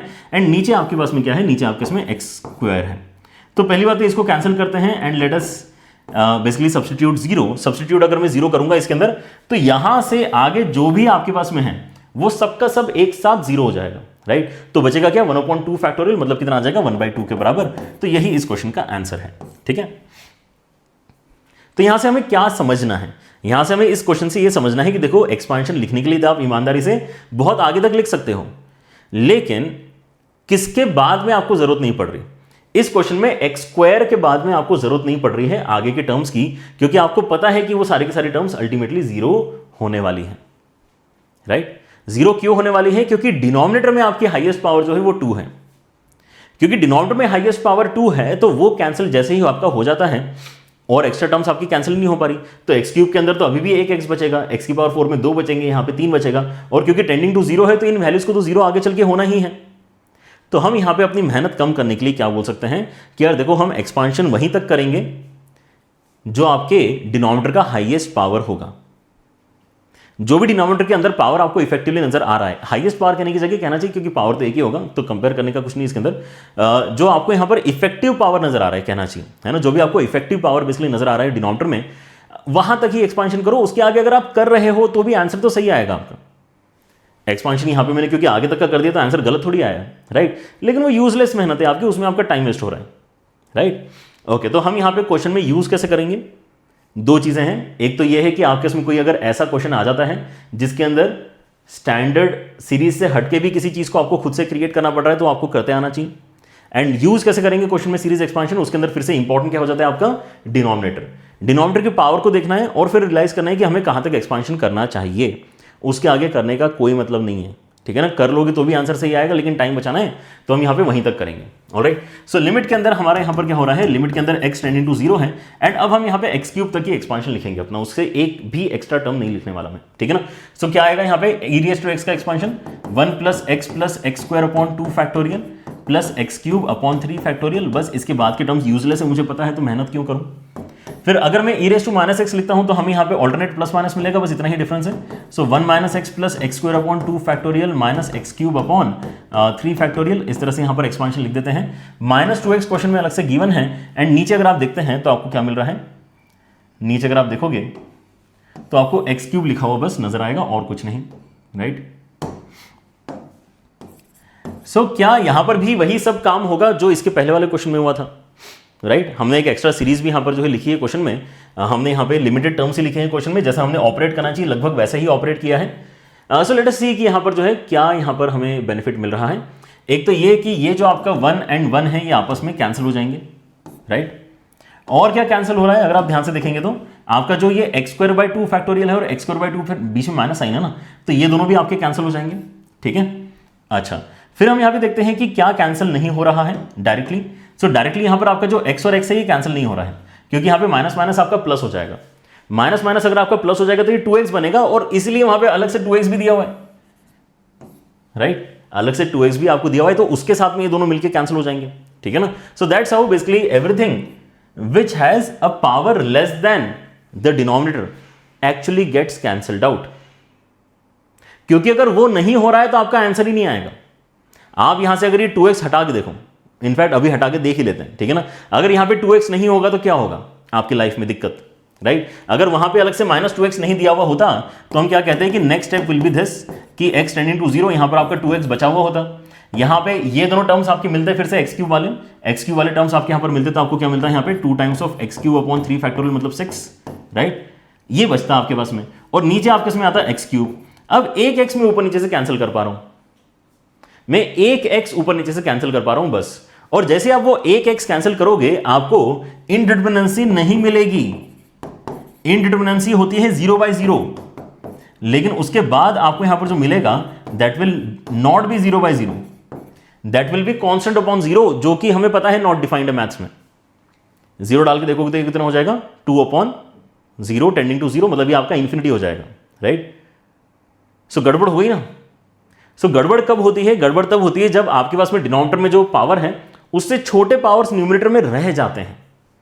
न्यूमरेटर में छोटे पावर्स रहना नहीं चाहिए, राइट। और बड़े पावर्स हम लिखेंगे ही नहीं, राइट। मतलब ऑल इन ऑल आपको प्रैक्टिस कर करके फील आ जाना चाहिए कि यार डिनोमिनेटर में जितना पावर दिया है मैं तो उतना ही पावर का एक्सप्रेशन एक्चुअली कैलकुलेट करता हूं, क्योंकि अगर कम वाले टर्म्स हैं तो वो तो कटने ही वाला है। जैसे यहां पर मैंने आपको कट करके दिखा दिया, ठीक है ना। एक पर्पल कट हुआ है, ग्रीन कट हुआ है, एक आपका व्हाइट कट हुआ है, लेकिन जो भी एक्सप्रेशन दिया हुआ था उसकी मदद से अब यहां पर जो आपका बचेगा that would be only x cube वाला टर्म, है ना, क्योंकि क्वेश्चन आपका सही है। इसीलिए आपके इसमें जो बच रहा है वो क्या है, एक्स क्यूब वाले ही टर्म्स ऊपर बच रहे हैं। और इससे बड़े वाले टर्म्स क्यों नहीं आ रहे, क्योंकि वो हमने डिसाइड कर लिया है ना कि हम लिखेंगे नहीं, क्योंकि यूजलेस है हमारे लिए, ठीक है ना। सो यहाँ पे आप देख सकते हैं कि हमारे पास में 2 टाइम्स ऑफ कितना आ चुका है, एक्स क्यूब अपॉन 6 आ चुका है। नीचे आपके इसमें यहाँ पे एक्स क्यूब है, तो ये दोनों हो जाएंगे आपके कैंसिल, ठीक है ना। आपका एक्स क्यूब कैंसिल कर दो, एंड नाउ एक्स डालने की जगह ही नहीं है, तो whatever you are getting is the final answer for limit, ठीक है ना। तो 1/3 इस क्वेश्चन में आपका करेक्ट आंसर बनना चाहिए, समझे। 1/3 इस क्वेश्चन में आपका करेक्ट आंसर है। इसको आप एलएच से भी सॉल्व करते हो तो भी 1/3 आता है, याद है। सो आपका यहां पे क्वेश्चन सही है या नहीं है कैसे पता चलेगा, कि आपके डिनोमिनेटर में जो हाईएस्ट पावर आपको नजर आ रही है ना, उतना ही पावर आपका न्यूमरेटर में बचना चाहिए, ठीक है ना, क्योंकि तभी वो आपस में कैंसिल होगा और फाइनल आंसर आपके उसमें बचेगा।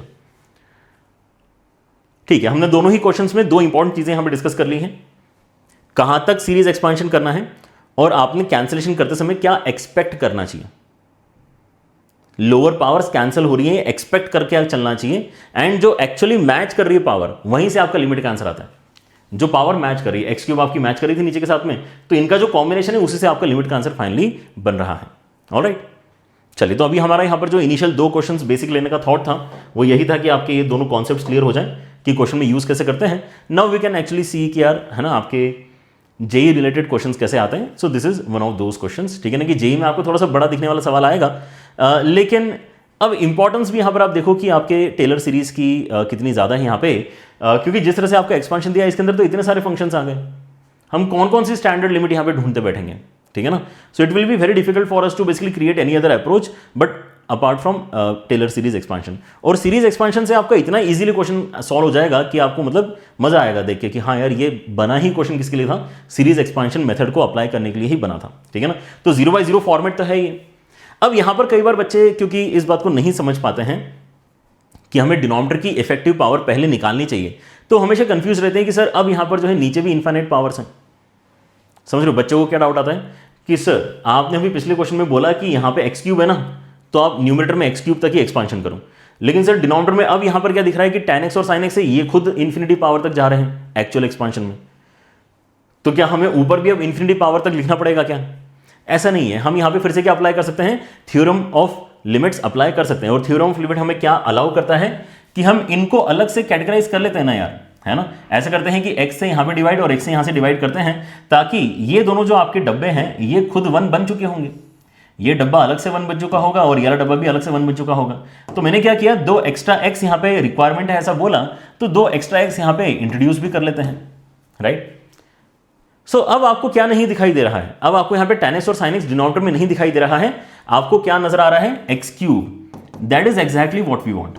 तो जब मैं आपको कह रहा था इसके पहले भी कि हमें डिनोमिनेटर में इफेक्टिव पावर देखनी है, डिनोमिनेटर की जो इफेक्टिव पावर है जो कि यहां पे x क्यूब है, वो डिफाइन करेगा कि आपके न्यूमरेटर में एक्सपांशन कहां तक हमें चाहिए होगा, ठीक है। अच्छा, तो आपको यहां पर जो एक्सपांशन चाहिए होगा इस बार एक्स क्यूब तक चाहिए होगा। एक्स क्यूब तक अगर आप यहां पे एक्सपांशन करना चाहते हैं तो लॉग का यहां पे याद करके देखो, आपको याद आ रहा है क्या, लॉग कहां से स्टार्ट होता है, लॉग बेसिकली एक्स से स्टार्ट होता है, ऑल्टरनेट प्लस माइनस आते हैं और जितना पावर है उतने ही वैल्यू से डिवाइड करना होता है, राइट। इसके बाद में एक्स क्यूब आएगा, नीचे 3 आएगा एंड दैट्स इट। इससे ज्यादा हम क्यों लिखें, नीचे अगर इफेक्टिव पावर एक्स क्यूब बनने ही वाली तो इससे ज्यादा लिखने का सेंस नहीं बनता। फिर यहां अगर आप देखते हैं तो x minus x cube by 3 factorial अभी अभी हम देख के आए हैं, साइन का एक्सपांशन उसको भी ले लेते हैं एंड ये तो आपका standard x square by 2 term है जिसको इन्होंने दिया हुआ है, तो वो भी हमने लिख लिया। नीचे हमारे पास में क्या है, अब मैं एक्स क्यूब ही लिखूंगा, इनको मैं 1 बना चुका हूं, इनको मैं 1 बना चुका हूं, ठीक है ना। एक्सपेक्टेशन क्या है कि ऊपर जो एक्स क्यूब वाला टर्म है वहीं से आंसर आएगा, बाकी सब कैंसिल हो ही जाएंगे। तो इन दोनों को देख लो, इन दोनों को देखो तो आपके इसमें यहाँ पे 1/3 प्लस 1/6 आएगा, जिन्हों मिला के आपका 1/2 आएगा, तो 1/2 ही आपका आंसर है, ठीक है ना।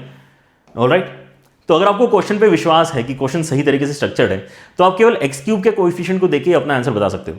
विश्वास नहीं है क्वेश्चन पे, तो एक बार देख लो कि सच में चीजें कैंसिल हो रही है कि नहीं हो रही, ठीक है ना। तो चीजें अगर कैंसिल नहीं हो रही होंगी तो दिक्कत हो जाएगी। तो यहां से आपका ये एक्स और एक्स तो कैंसिल हो रहा है, देखो। फिर ये जो एक्स स्क्वायर वाला टर्म है इन्होंने एक्स्ट्रा दिया ही इसलिए है, एक्स स्क्वायर बाई 2 वाला टर्म है ना, कि ये आपस में कैंसिल हो जाए, ठीक है ना। तो ये भी आपस में कैंसिल हो रही है, तो अल्टीमेटली बचेगा क्या, अल्टीमेटली एक्स क्यूब के जो दोनों आपके यहाँ पे टर्म्स है वही बचने वाले हैं जैसे कि हम पहले से एक्सपेक्ट कर रहे थे, ठीक है ना। So limit x tending to 0 हमें क्या मिल जाएगा, यहाँ पे एक्स क्यूब कॉमन निकाल के 1/3 प्लस 1/6 है ना, यहाँ पे माइनस माइनस है तो गलती मत करना, माइनस माइनस प्लस करो पहले एंड देन 3 फैक्टोरियल आपका कितना होता है, 6 के बराबर होता है। नीचे आपके इसमें यहाँ पे एक्स क्यूब आएगा और ये दोनों आपस में कैंसिल हो जाएंगे, ठीक है ना।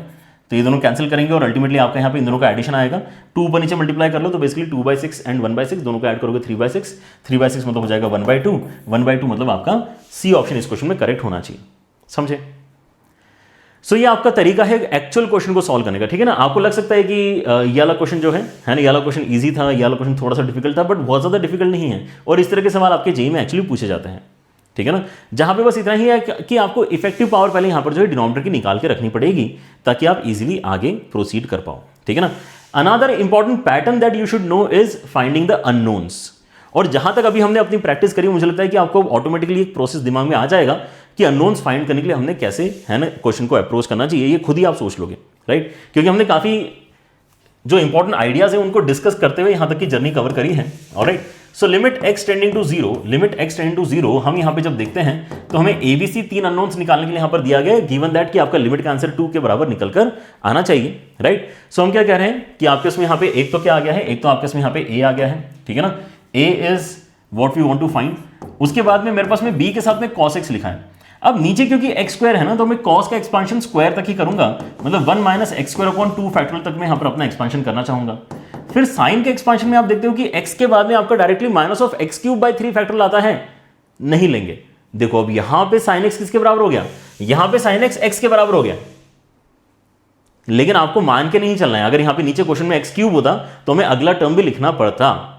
That is what we mean by precision, है ना, कि आपको कितना प्रिसाइज होने की जरूरत है वो क्वेश्चन से पता चलता है। और क्वेश्चन से क्या पता चलता है, डिनोमिनेटर देख के कि कहां तक आपको एक्सपांशन बेसिकली चाहिए होगा, ठीक है ना। तो यहां पे एक्स क्यूब वाले टर्म का कोई मतलब नहीं, वो आपका अगर इंक्लूड भी कर लोगे तो वो 0 होगा आगे चल के, क्योंकि x cube upon x square बनेगा तो वो 0 हो जाएगा टेंडिंग टू 0 पे, राइट।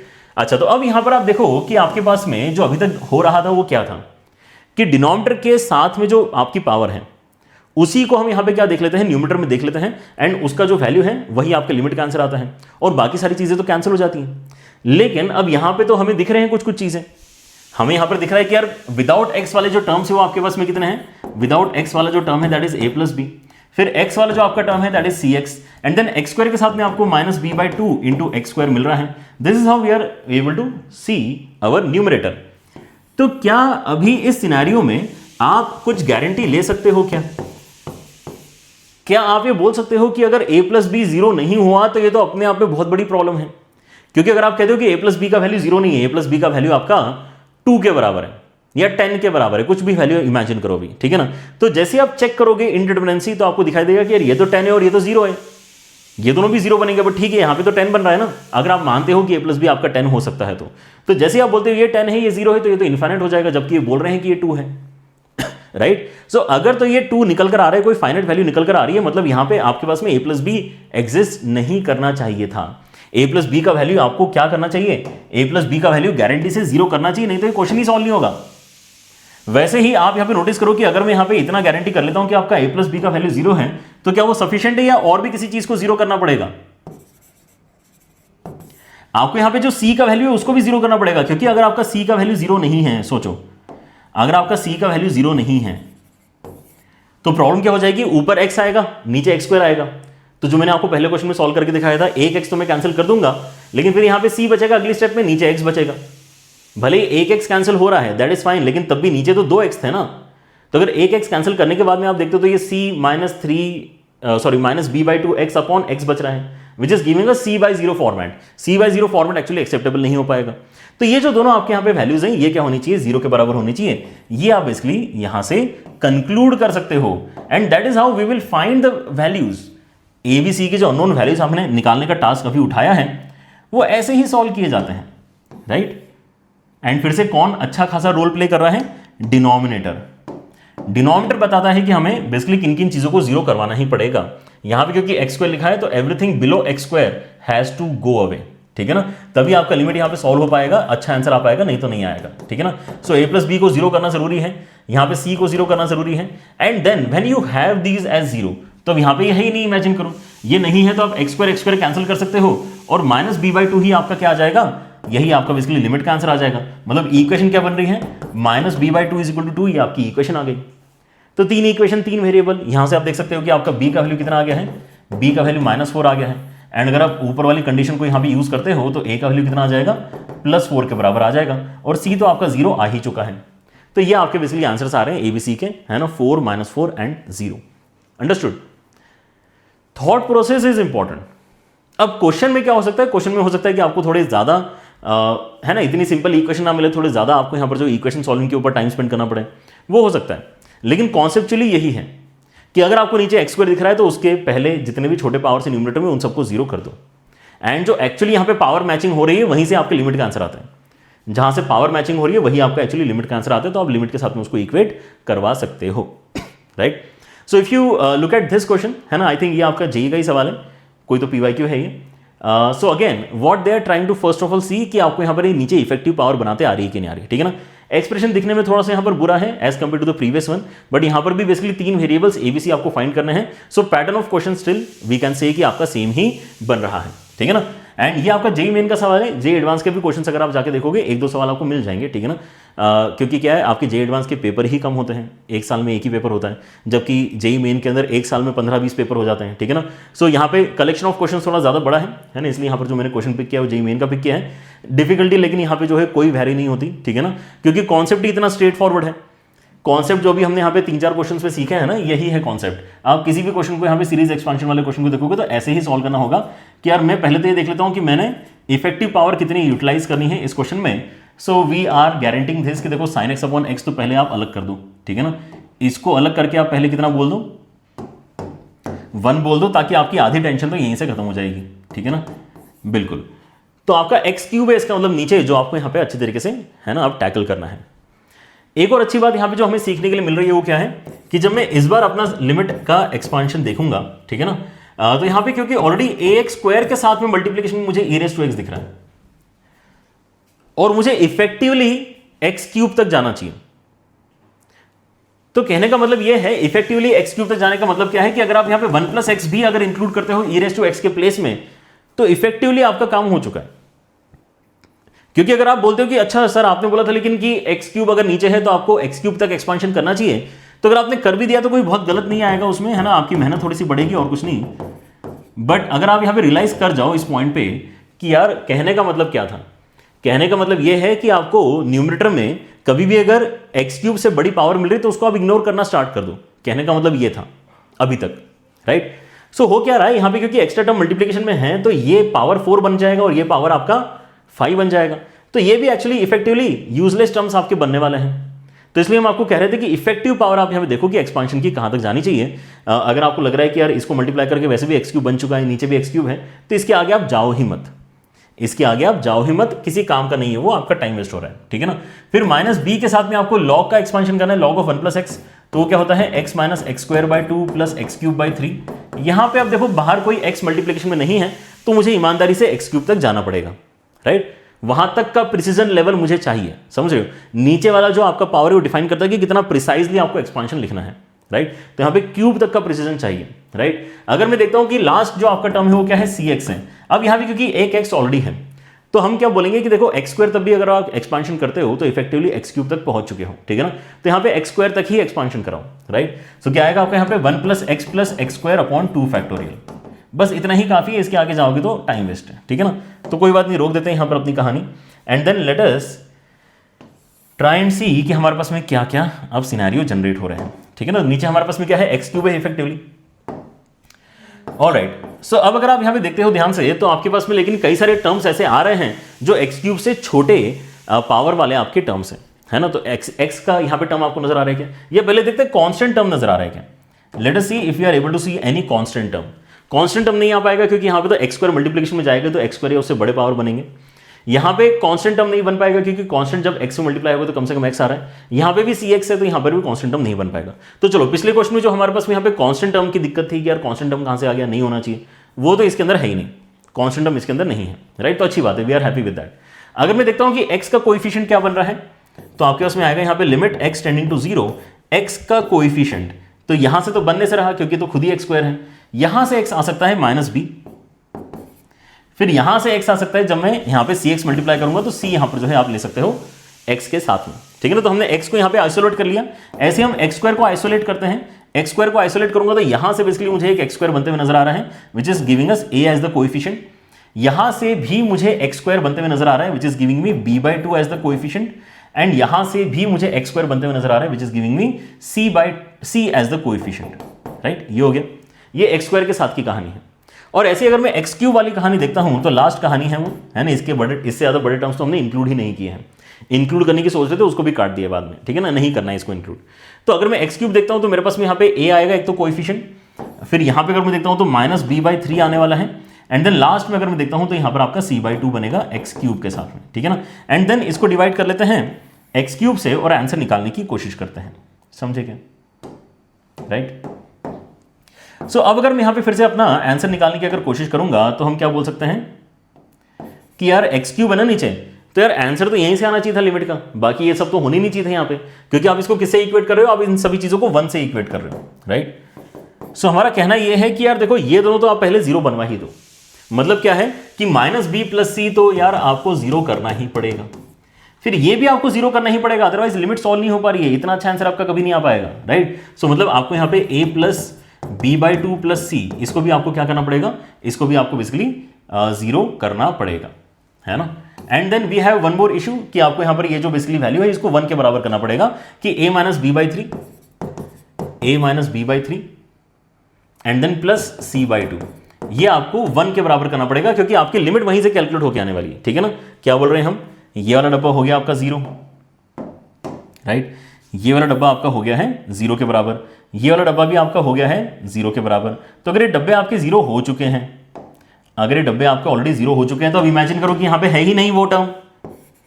ये भी अगर आपका 0 हो गया है, ये भी अगर आपका 0 हो गया है, तो बचा क्या है, बस वही बचा है। तो एक्स क्यूब कैंसिल हो जाएंगे और ये आपका लिमिट का आंसर आएगा।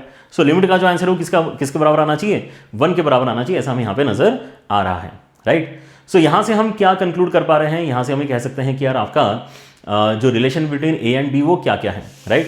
सो अगर आप यहाँ पे ध्यान से देखते हैं तो आपको क्या मिल रहा है। Okay, let me just check, मैंने यहाँ पे साइन वगैरह सब कुछ ठीक लगाए हैं क्या। एक बार जल्दी से गो थ्रू कर लेता हूँ मैं, फिर हम यहाँ पे अपने कैलकुलेशन में आगे बढ़ेंगे। सो एक्स के साथ में अगर मैं यहाँ पे देख रहा हूँ तो I am not able to generate anything from x. X यहाँ से मैं बेसिकली माइनस बी के बराबर देख पा रहा हूँ and oh yes I found it, thank you so much. So basically हो क्या गया है, मैंने यहाँ पे e raise to minus x का एक्सपांशन नहीं लिखा जल्दबाजी में, यहाँ पर मुझे e raise to minus x का एक्सपांशन लिखना चाहिए था। आई होप आप सभी ने यहाँ पे इस बात को पकड़ लिया होगा ऑलरेडी, और आप ऑलरेडी परेशान हो रहे होंगे कि सर को कब पता चलेगा कि यहाँ पर जो है माइनस साइन आना चाहिए, ठीक है ना। चलो तो फाइनली पता चल गया कि यहाँ पर जो है आपने e raise to minus x का एक्सपांशन लिखना चाहिए था। So I think that will basically improve our equations further. And ये वाला जो आपका टर्म है कहाँ पे आ रहा है, ये बेसिकली सी माइनस सी एक्स स्क्वायर। सो एक्स स्क्वायर के साथ में जो सी आ रहा है वो बेसिकली माइनस साइन के साथ में आ रहा है। I guess that is the only change that we will have to do in this particular question. Alright, so that's a good part being a teacher कि आप यहाँ पे ऑलरेडी जब स्टूडेंट थे तो आपने यहाँ पे जब अच्छा काम करना चाहिए तो कर दिया है, ठीक है ना। आपने तब ऐसी कैलकुलेशन मिस्टेक्स नहीं करी है, ठीक है ना। अब क्या है कि अब अगर मैं ऐसी कैलकुलेशन मिस्टेक करता हूँ तो ऐसी दुनिया ऊपर नीचे नहीं हो जाती है, a plus B by two minus C. आपको लेकिन ध्यान रखना है कि आप ऐसी कैलकुलेशन मिस्टेक ना करें है कि नहीं तो आपकी दुनिया ऊपर नीचे हो सकती है। आईआईटी बॉम्बे की जगह फिर आपको यहाँ पे किसी और कॉलेज के साथ में यहाँ पर जो है एडजस्ट करना पड़ सकता है। हाँ जी, चलिए तो यहाँ पर जो है अपनी इक्वेशन को सॉल्व करेंगे, एबीसी आ जाएगा, समझे। तो ये वाला पैटर्न क्या है बेसिकली आपका कि आप सीधे सीधे एक्सपांशन लिख दो। और मुझे बताओ कि अपार्ट फ्रॉम एक्सपांशन अभी हमने इतना सारा लेक्चर्स ऑलरेडी कर लिया है, आई गेस ये आपका 5th लेक्चर है जो हम यहाँ पे अभी कर रहे हैं लिमिट्स को लेकर। पहले 4 लेक्चर्स में जो भी आपको सिखाया गया है वो कहाँ आप यूज कर सकते हो, कैसे यूज कर सकते हो to solve this question easily. मुश्किल है, ठीक है ना, नहीं कर पाओगे। आप मैक्स टू मैक्स बोलोगे कि सर मैं एलएच रूल यूज कर सकता हूँ, यस एलएच रूल से कर सकते हो लेकिन बहुत टाइम लग जाएगा, क्योंकि इफेक्टिव पावर आपकी यहाँ पे क्योंकि एक्स क्यूब आ रही है ना, तो देख के समझ में आता है कि देखो हमें 3 बार डिफरेंशिएशन करना पड़ेगा तब जाके नीचे का एक्स हटेगा, नीचे का एक्स हटेगा तो आप यहाँ पर अपना कुछ ना कुछ आगे का काम कर पाओगे, ठीक है ना। तो 3 बार डिफरेंशिएशन करना कोई बहुत आसान काम इसमें नहीं रहेगा, इसके अंदर प्रोडक्ट वगैरह भी आ रहा है। सो ये क्वेश्चन बना ही एक्सपांशन के लिए है, राइट, ये क्वेश्चन बना ही एक्सपांशन के लिए है। एंड स्पेशली ये जो अननोन फाइंड करने वाले आपके क्वेश्चन हैं, ये तो मान के चलो कि आपको एक्सपांशन से ही सॉल्व करना है, वही इसका बेस्ट आइडिया होता है, ठीक है ना। क्योंकि देखो यहाँ पर कितना एफर्ट अभी हमने डाला है, एक्सपांशन लिख दिया, टर्म्स कलेक्ट कर ली, जो छोटे पावर के साथ में है उन ब्रैकेट्स को जीरो कर दिया, जो एक्चुअल पावर मैच कर रही है उसका कोएफिशिएंट लिमिट के बराबर कर दिया, बस अब इनको सॉल्व करना है, ठीक है ना। सो आपके यहाँ पर बी और सी बराबर आएंगे, ये हमें यहाँ से पता चला बी और सी आपस में बराबर है। फिर बी और सी अगर आपस में बराबर है तो यहाँ पे अगर मैं सेकंड इक्वेशन में रिप्लेस करता हूँ सी के प्लेस में बी, तो मुझे क्या मिल जाएगा, सेकंड इक्वेशन से मुझे मिल जाएगा A minus B by two is equal to zero, है ना। If I use basically this तो मुझे यहाँ पे a minus B by two equal to zero मिल रहा है, मतलब a का रिप्लेसमेंट क्या है, b बाई टू के बराबर है, राइट। c का रिप्लेसमेंट b है और a का रिप्लेसमेंट b बाई टू है, राइट। कहाँ कर सकते हैं, थर्ड इक्वेशन में बेसिकली हम इसको पिक करके इस्तेमाल कर सकते हैं कि क्या अभी हमने देखा कि देखो a का रिप्लेसमेंट b बाई टू है, b बाई थ्री तो b बाई थ्री रहने दो, और c का रिप्लेसमेंट आपका क्या है, c का रिप्लेसमेंट b ही है, तो यहाँ पे आपका b बाई टू आ जाएगा इक्वल टू 1 है। तो ये दोनों मिलके कितने हो जाएंगे आपके, ये दोनों मिलके आपका b हो जाएगा, b minus B by three आपका 1 के बराबर आ रहा है, मतलब 2b बाई थ्री आपका 1 के बराबर आ रहा है। तो यहाँ से b का वैल्यू यहाँ से कंफर्म हो गया है, राइट।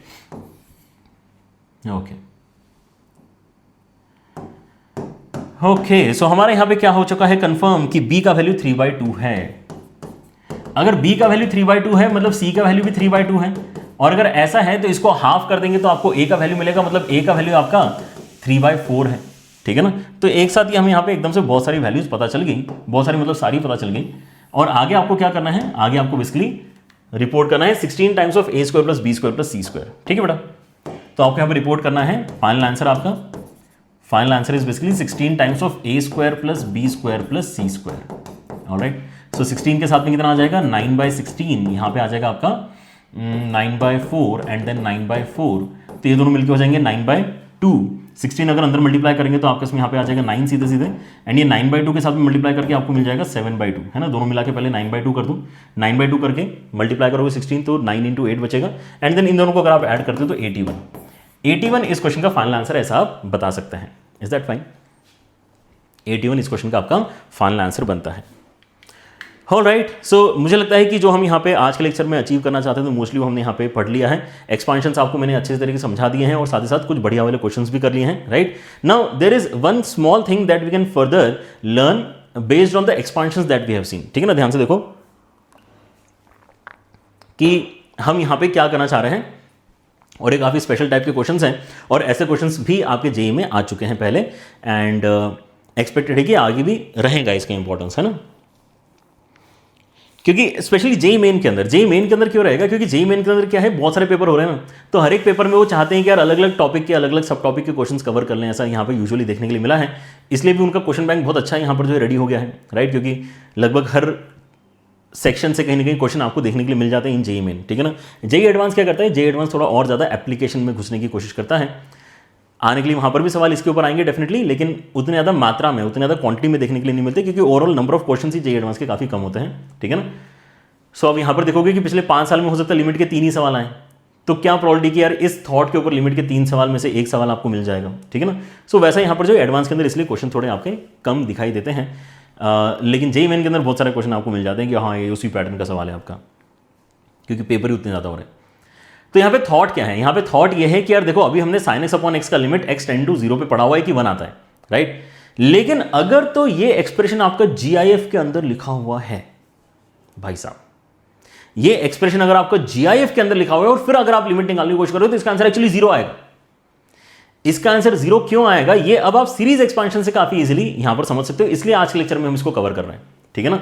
समझना, क्योंकि आज हमें थोड़ा सा इजी लगेगा, राइट। अगर आप ध्यान से देखते हैं तो आपके इसमें लिमिट x टेंडिंग टू 0 के साथ में अगर आप इसको सॉल्व करना चाहते हो तो आपका जो सीरीज एक्सपेंशन है वो कहता है कि यार आपके पास में x है ना, आइडियली तो क्या हमने यहां पर अभी डिस्कस किया है, क्योंकि वहां पे GIF नहीं था, यहाँ पे अभी तक जो हम क्वेश्चन सॉल्व करते हैं इसके अंदर GIF नहीं है, तो GIF नहीं है तो हमने यहाँ पे ये डिसाइड करके रखा है कि यार हम तो वहीं तक मेहनत करेंगे जहां तक रिक्वायर्ड है, उसके आगे की मेहनत हम करना ही नहीं चाहते, क्योंकि लिमिट का आंसर तो वहीं से आता है। लेकिन अब यहाँ पे क्योंकि GIF लिखा हुआ है तो आपको थोड़ा और आगे का वैल्यू लिखना चाहिए। सो आप यहाँ पे जब और प्रिसाइज यहाँ पे होने की कोशिश करते हो कि sin x एक्चुअली क्या x है, तो मतलब नहीं sin x तो आपका x minus x cube upon 3 factorial है। फिर आगे कुछ प्लस वाले क्वांटिटीज पे आएंगे, लेकिन वो जो भी क्वांटिटी आपको मिलने वाला है, वो कैसा है, वो आपका बेसिकली और भी ज्यादा नेग्लिजिबल वैल्यू है, राइट, क्योंकि एक्स क्यूब ऑलरेडी छोटा हो चुका है, इसलिए हम इग्नोर करना यूजुअली चाह रहे होते हैं, लेकिन अब एक्स की बार 5 आएगा वो तो और भी ज्यादा नेग्लिजिबल है, तो उसकी वैल्यू जो भी यहां पे एडअप होगी वो इसके कंपैरिजन में ऑलमोस्ट नेग्लिजिबल है। तो हम यहां पर मान सकते हैं कि ये अपना इफेक्टिवली जो है कुछ पावर दिखाने की कोशिश करेगा, राइट, क्योंकि इसका प्रेजेंस है वहां पे, तो प्रेजेंस दिखाने की कोशिश करेगा, ठीक है ना। सो आपका क्या है यहाँ पे, आपका यहाँ पर जो है बेसिकली इस तरह का कोई एक्सप्रेशन जो हम बेसिकली एड्रेस करना चाहते हैं। तो आप यहाँ पे नोटिस करो कि अगर मैं x कैंसिल कर देता हूं तो यहाँ पे क्या हो रहा है, 1 तो बन ही रहा है, लेकिन उसके साथ में minus of x square by 3 factorial बन रहा है। सो नाउ अगर ये नॉर्मल क्वेश्चन होता तो क्योंकि x स्क्वायर है, x है टेंडिंग टू 0 तो 0 बन जाएगा, राइट, लेकिन ये नॉर्मल क्वेश्चन नहीं है। यहां पे क्योंकि GIF लगा हुआ है तो GIF क्या करता है, ये थोड़ी बेरहमी दिखाता है, ये बोलता है कि नहीं, अगर बिना मेरे आप मुझे देखते हो, एक्सप्रेशन को देखते हो, है ना, जहां पे GIF नहीं है तो वहां पे अगर आप कंक्लूड कर रहे हो कि ये 1 बनेगा तो ठीक है, लेकिन GIF एक्चुअली लिमिट सॉल्व होने के पहले ही अपना डिसीजन ले लेता है कि उसको करना क्या है, और ये हमने लेक्चर 1 में भी देखा है, ठीक है ना। लेक्चर 1 भी आप जाके देखो, अगर आपने मिस किया है तो बहुत सारे बच्चों को लगता है कि LHL RHL क्या देखना, ठीक है ना, लेकिन बहुत इंपॉर्टेंट डिस्कशंस वहां पर भी हमने कर रखे हैं, ठीक है ना, अगर लेक्चर 1 स्किप करके डायरेक्टली यहां पर आए हो तो GIF क्या करता है, GIF हड़बड़ी में अपना यहां पे जो है कंक्लूजन ऑलरेडी ड्रॉ करके आंसर बताने की कोशिश करता है, ठीक है ना, कि लिमिट अरे डालने से पहले काम कर दिया उसने, ठीक है ना। तो उसने क्या देखा कि यार 1 से कुछ तो छोटा है, जैसे उसने देखा कि 1 से कुछ छोटा है वैसे उसने यहां पर आंसर ऑलरेडी 0 कर दिया। उसने 0 कर ही दिया है तो आप क्या करोगे, आप कुछ नहीं कर सकते, ठीक है ना, उसने इस आंसर को 0 कर ही दिया है, समझे क्या। वैसे अगर आप यहां पे tan x अपॉन x में देखते हो तो tan x का जो एक्सपांशन है उसके अंदर आप नोटिस करो कि x के बाद में आपको प्लस एक्स क्यूब बाई 3 मिलता है ना, तो वहां पे एक्चुअली आपको एक प्लस वाला टर्म मिल रहा है, यस। तो आज के डिस्कशन में हमने tan x का एक्सपांशन वैसे यूज नहीं किया है, लेकिन अगर आप रिकॉल करो तो यहां पर क्या है, आपके इसमें x के साथ में यहां पे प्लस के अलावा कोई टर्म है, तो प्लस वाला टर्म क्या गारंटी करता है कि अगर मैं यहां पे सेकंड टर्म को इंक्लूड करूंगा उस डिस्कशन में, उस पेज के ऊपर, तो आपको 1 प्लस समथिंग मिलने वाला है, एंड 1 प्लस समथिंग जैसे हुआ तो 1 से थोड़ी सी बड़ी क्वांटिटी GIF लेके 1 पे गिरेगी, ठीक है ना। अगेन जैसे आपने यहां पे tan के लिए देखा है, ऐसे आप साइन इनवर्स के लिए देखो, tan इनवर्स के लिए देखो। सो अब यहां पे क्या हुआ है, साइन इनवर्स के अंदर पॉजिटिव टर्म आएगा और tan इनवर्स के अंदर नेगेटिव टर्म आएगा, राइट। सो tan inverse x upon x क्या हो जाएगा आपका, GIF लेके 0 बनेगा, and sign inverse x upon x आपका क्या बनेगा, 1 बनेगा, यस। अच्छा, हमने यहां पे ये भी बात करी थी कि हमने जब स्टैंडर्ड लिमिट्स के वैल्यूज देखे थे तो मैंने आपको बोला था कि अगर एक बार आप यहां पे एक्सपांशन पढ़ लेते हो तो एक्सपांशन पढ़ के भी आप उन वैल्यूज को काफी इजीली यहां पे रियलाइज कर सकते हो। तो वो भी अगर आपको करना है तो कर सकते हो, जैसे हमने पढ़ा है कि sine inverse x upon x tending to 0 ये 1 के बराबर होता है। तो क्यों होता है, दोनों साइड x से डिवाइड कर दूं, दोनों साइड x से डिवाइड कर दूं तो 1 बनेगा, right. So sine inverse of x upon x tending to 0 अगर करते हो तो इसके आगे के सारे टर्म्स बेसिकली आपके 0 हो जाएंगे, 1 बचेगा, ठीक है ना। तो this expansion can be used for deriving those standard limits as well, alright. And this can be done for any other standard limit also, जैसे ln x upon ln of 1 plus x upon x हमारा actually formula होता है। ln of 1 plus x upon x आपका formula होता है। दोनों side अगर आप यहाँ पे x से डिवाइड करोगे तो आपको 1 यहाँ पर बचा हुआ नजर आएगा। e रेज टू x वाला फॉर्मूला क्या है, e raise to x minus 1 upon x है। e raise to x upon x formula नहीं है, e raise to x minus 1 upon x formula है। तो इसको पहले लेफ्ट हैंड साइड लेके जाओ, फिर दोनों साइड x से डिवाइड करो, तो यहाँ पे आपको 1 बचा हुआ नजर आएगा और वहीं से आपका लिमिट का आंसर फाइनली 1 बनते हुए है ना आपको मिलेगा, alright. But what we want to conclude on that page, जो भी हम यहाँ पे पढ़ रहे थे, कि अगर आप यहाँ पे सीरीज एक्सपेंशन देखते हो तो आपको काफी अच्छा आइडिया लगता है कि यार कौन सा वैल्यू, देखो 1 तो हर कोई अप्रोच कर रहा है। जो आप यहाँ पे स्टैंडर्ड लिमिट वाला आप यहाँ पर जो वीडियो है उसको जाके देखोगे तो sin x अपॉन x को भी हमने 1 लिखा हुआ है, sin inverse x upon x को भी 1 लिखा हुआ है, tan x अपॉन x को भी 1 लिखा हुआ है और tan inverse x upon x को भी 1 ही लिखा हुआ है। GIF लेकिन अगर आ जाएगा तो यहाँ पे प्रॉब्लम क्या है कि ये आपका बेसिकली 1 बनेगा क्योंकि ये 1 से थोड़ा सा ज्यादा है। लिमिट का वैल्यू नहीं बोलना है 1 से थोड़ा सा ज्यादा, समझे। आज के लेक्चर के बाद में ये मत करना स्टार्ट कर देना कि जब भी कोई बोल रहा है कि tan x अपॉन x की लिमिट बताओ तो 1 प्लस आंसर बता रहे हो कि 1 से थोड़ा सा बड़ा है। बच्चे ऐसे करते हैं, सर 1 से थोड़ा सा बड़ा है, आपने उस लेक्चर में बताया तो मैं तो ऐसे लिखना स्टार्ट कर दिया। सर मेरे स्कूल के टीचर को पता नहीं है ना, मैंने 1 प्लस लिखा तो टीचर को समझ नहीं आया कि 1 प्लस क्यों लिखा। ऐसा नहीं, आप गलत लिख रहे हो, फिर टीचर को पता है, आपको नहीं पता। आपको बेसिकली लिमिट का आंसर कभी भी यहाँ पे इस तरह से बताने नहीं होता कि 1 से थोड़ा सा बड़ा, 1 प्लस h, ऐसा नहीं बताना होता। लिमिट का आंसर एक स्टैटिक वैल्यू होती है, ठीक है ना। तो वो जो वैल्यू है वो कहाँ जाना चाहता है उसकी वैल्यू होती है, राइट। सो tan x अपॉन x वाकई 1 पे जाना चाहता है अगर आपका x 0 पे जा रहा है तो tan x अपॉन x का आंसर अगर आपको डायरेक्टली बताना है तो आपको हमेशा 1 ही बताना है, राइट। वैसे ही sin x अपॉन x का अगर लिमिट टेंडिंग टू 0 तो आपको आंसर 1 ही बताना है, राइट। लेकिन GIF आ गया है इसलिए प्रॉब्लम हो गई क्योंकि हम लिमिट लगाने के पहले ही आंसर निकाल पा रहे हैं, राइट। मतलब आपने यहाँ पे tan x के साथ में और क्या नोटिस किया, आपने यहाँ पे tan x के साथ में नोटिस किया कि आपके पास में x के बाद में x क्यूब अपॉन 3 फैक्टोरियल है, सॉरी 3 फैक्टोरियल नहीं 3 है, एंड आगे भी बहुत सारे टर्म्स है जो प्लस के साथ में है। तो अगर आप इसको सेपरेट आउट करते हो तो ये डेफिनेटली आपको 1 प्लस एक्स स्क्वायर बाय 3 मिलेगा। सो इंटेंट ये है कि थोड़ा सा ज्यादा है क्योंकि टेंडिंग टू 0 है ना, मतलब एक्चुअली 0 तो नहीं है, राइट। तो जब GIF इस बात को नोटिस करेगा तो वो तो पहले ही डिसाइड कर लेगा कि मुझे इसके साथ में क्या करना है, ठीक है ना। उसने पहले डिसाइड कर लिया कि मुझे तो एक्जैक्टली 1 ही बनाना है इसको, तो उसने 1 बना ही दिया है। अब लिमिट क्या डालोगे आप, है ना, आपके पास लिमिट डालने की जगह नहीं थी, इसलिए जो भी बन गया है वही आपका आंसर है। Same thing is happening here also. And then sin inverse x upon x में भी जैसे हमने यहाँ पे नोटिस किया कि sin इनवर्स x के अंदर आपका जो सीरीज एक्सपेंशन है उसके अंदर x के बाद में एक पॉजिटिव टर्म आता है। tan इनवर्स x के साथ में क्या होता है, tan इनवर्स x वाला जो एक्सपेंशन है आप ध्यान से देखो उसके अंदर x के बाद में एक नेगेटिव टर्म आता है। तो यहाँ पे जैसे ये नेगेटिव टर्म GIF देखता है तो वो क्या बोलेगा कि यार 1 तो ठीक है लेकिन 1 से थोड़ा सा भी छोटा है ना। मेरी तो आदत है यहाँ पर मैं ऐसे टर्म्स को 0 बनाता हूँ, उसने 0 बना दिया, ठीक है ना। लिमिट अभी लेना बचा था, राइट। ध्यान से देखो लिमिट अंदर नहीं लिखा है, लिमिट बाहर लिखा है, उसमें भी डिफरेंस हो जाएगा। अगर लिमिट यहाँ पे अंदर लिखा हुआ होगा तो लिमिट तो सॉल्व हो चुका होगा उस पॉइंट तक आके। लिमिट सॉल्व अगर हो गया है तो उसके ऊपर GIF लगा के क्या कर लोगे, समझे। तो अगर यहाँ पे आपका लिमिट अगर अंदर लगा हुआ है, GIF के अंदर अगर आपको यहाँ पे sin x अपॉन x अगर कोई देता है तो लिमिट सॉल्व हो चुकी है, वो लिमिट सॉल्व होकर 1 आ चुकी है, उसका GIF करोगे तो 1 ही आएगा फिर, क्योंकि GIF को हमने टाइम ही नहीं दिया ऑपरेट करने का, हमने पहले लिमिट निकाल ली, फिर बोला कि जो आंसर आया है उसका GIF निकालो। तो उस केस में आपका आंसर कितना आएगा, 1 के बराबर आएगा। प्रॉब्लम क्या है कि यहां पे लिमिट बाहर लिखी हुई है, क्योंकि लिमिट बाहर लिखी है मतलब GIF पहले अपना काम कर सकता है, right. And that's why these discrepancies, अगर आप बोलना चाहो तो ऐसा लगता है कि यार ये क्या हो गया, 0 क्यों हो गया, है ना, ये तो हमने 1 याद किया है, लेकिन इस वजह से हो गया है। तो अब इसके ऊपर सवाल कैसे बन सकता है, ये वाला बढ़िया सवाल है ना। देखो यहां पर क्या दिया है, आपको बोल रहे हैं कि आप ये fx अगर आपका है जहां पे ये सारे जो डब्बे हैं GIF को रिप्रेजेंट कर रहे हैं, तो अब limit x tend to 0 fx ये वाला वैल्यू निकाल के बता दो, बताओ ये वाला वैल्यू आप निकाल के बताओ।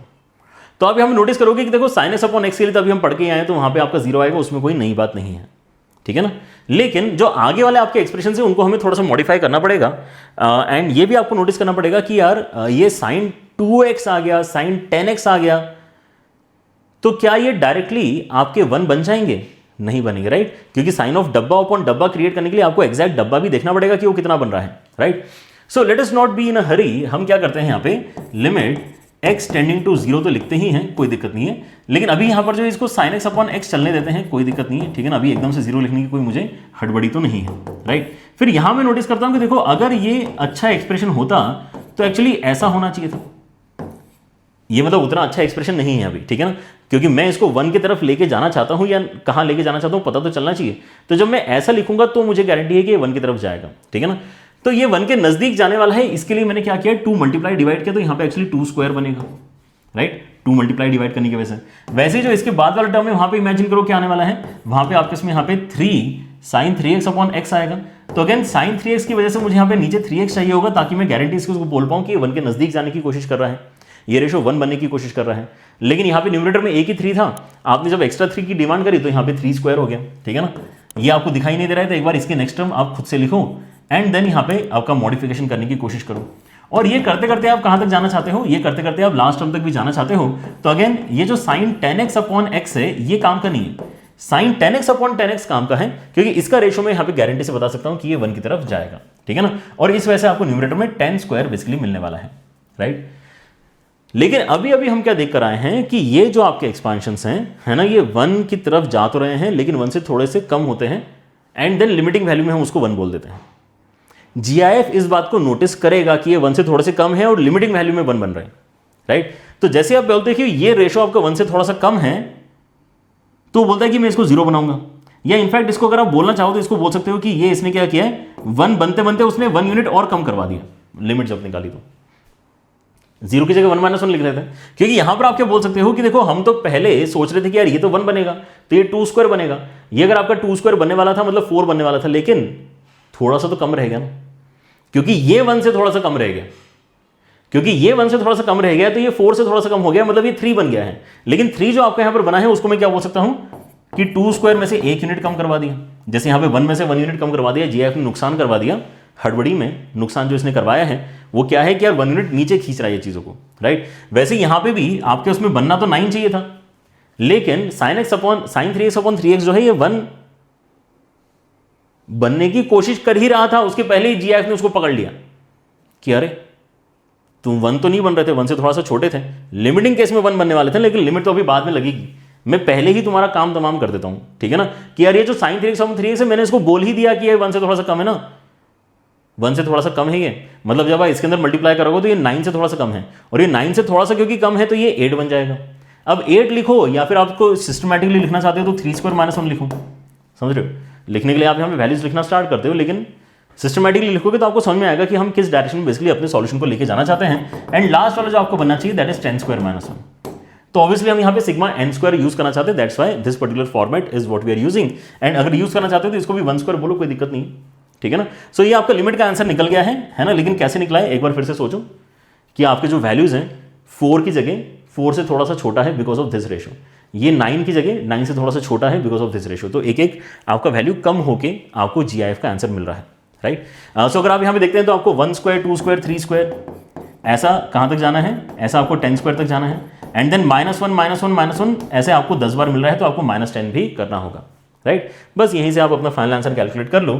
सो if you find that final answer तो कितना आ जाएगा, n into n plus 1 n into n plus 1 into 2n plus 1 upon 6 and then -10। So यहाँ से कैंसिलेशन क्या हो रहा है, 3 2 टाइम्स जा रहा है, 3 7 टाइम्स जा रहा है, ये आपका 5 टाइम्स जा रहा है, and that is going to give us 35 के साथ में आप अगर देखते हैं तो 385 375 यहाँ पर आपका आंसर बन रहा है, ठीक है ना, right. So that's how you are suppose to answer these kind of questions. Done हो गया, alright. So with that we are done. हमारे यहाँ पर जो सीरीज एक्सपेंशन का एक डिटेल डिस्कशन था वो इसी के साथ में कंप्लीट होता है। आई होप आपके अब यहाँ पे अगर कोई क्वेरीज होंगे तो रिजॉल्व हो चुके हैं। कहाँ जाना है फिर से आपको, अगर आप देखेंगे तो आप मार्क्स ऐप के ऊपर काफ़ी अच्छा यहाँ पर जो है प्रैक्टिस कर सकते हो, क्योंकि यहाँ पे जेईई मेन जेईई एडवांस सारे क्वेश्चंस आपको मिल रहे हैं। एंड अगेन अगर आपके इसमें रिसोर्स है आप उसको पहले करना चाहते हो बिल्कुल करो, कोई मना ही नहीं है, ठीक है ना। लेकिन अगर तो आप इस पर्टिकुलर लेवल तक नहीं पहुंच पा रहे हैं जहां तक ये आपको ले जाने की कोशिश कर रहा है, ठीक है ना, देन इन क्वेश्चंस को ही करना एक्चुअली ज्यादा बेहतर है, ठीक है ना। जैसे यहां पर अब आपको x की पावर 5 दे दिया, अब देखो कितना मतलब मैंने आपको आज के लेक्चर में बोला कि आप यहाँ पे जो है कोई बात नहीं, आप यहाँ पे पहले 2 टर्म्स याद कर लो तो भी चलेगा, लेकिन अब यहाँ पे जो tan इनवर्स के साथ में आपको यहाँ पे चीज़ें दी हुई हैं, ठीक है ना। इसको अगर आप यहाँ पे ध्यान से देखते हो तो रियलाइज कि यार एक्सपांशन से अगर मुझे करना है सो tan इनवर्स का मुझे यहाँ पे x⁵ वाला टर्म भी एक्चुअली याद करना पड़ेगा, और ये आपका एक्चुअल जेईई मेन का क्वेश्चन है, ठीक है ना। सो देयर इज रिक्वायरमेंट कि आप थोड़ा और आगे तक की चीज़ें याद करें, ठीक है ना, एंड उससे आपकी कहानी थोड़ी सिंपल होगी, ठीक है। तो करो यहाँ पर, जैसे हमने अननोन फाइंड करने वाला क्वेश्चन आज किया था, है ना, ये बिल्कुल उसी का बेसिकली एक भाई नजर आ रहा है, ठीक है ना। So these kind of things you will notice multiple times coming up in your paper, alright. चलिए, तो आप इसको बेसिकली एक्सप्लोर करते रहा करो, राइट। ये सारी चीज़ें ही क्योंकि आपको यहाँ पे फाइनली जेईई क्रैक कराने में हेल्प करने वाली है, ठीक है ना। मैथमेटिक्स के अंदर तो मैं बार बार आपको बोल बोल के थकूंगा नहीं कि यार जेईई मेन का जो आपका पेपर क्वेश्चंस का कलेक्शन है वो बहुत अच्छा है, ठीक है ना। इसको अगर आप करते हो तो आपको यहाँ पे कई सारे रिसोर्सेज एक्चुअली इसके सामने फीके नजर आएंगे, ठीक है ना, कि यार हमारे बुक में तो वैसा, हमारे मॉड्यूल में तो वैसा था ही नहीं, ठीक है ना, हमारे बुक में जिसको मैं सॉल्व करूँ ऐसा था ही नहीं, इसके अंदर तो इतना बड़ा वाला भी कोई क्वेश्चन है वो तो हमने देखा ही नहीं, ठीक है ना। ऐसा आपको लगेगा थोड़ा सा जेईई मेन को अटेम्प्ट करते समय। तो आप अगर यहाँ पे मानना चाहते हो कि आपका पूरा प्रिपरेशन हुआ है कि नहीं हुआ पूरे चैप्टर का, तो डेफिनेटली एक बार आपके कहीं ना कहीं लिस्ट में ये टिक मार्क होना चाहिए कि मैंने जेईई मेन के क्वेश्चंस देख लिए हैं, ठीक है ना। And then you can basically move on to the next one, next topic आप फिर आगे बढ़ा सकते हैं, ठीक है। चलिए, तो आज के लेक्चर में इतना ही। See you guys in the next one, take care, bye bye.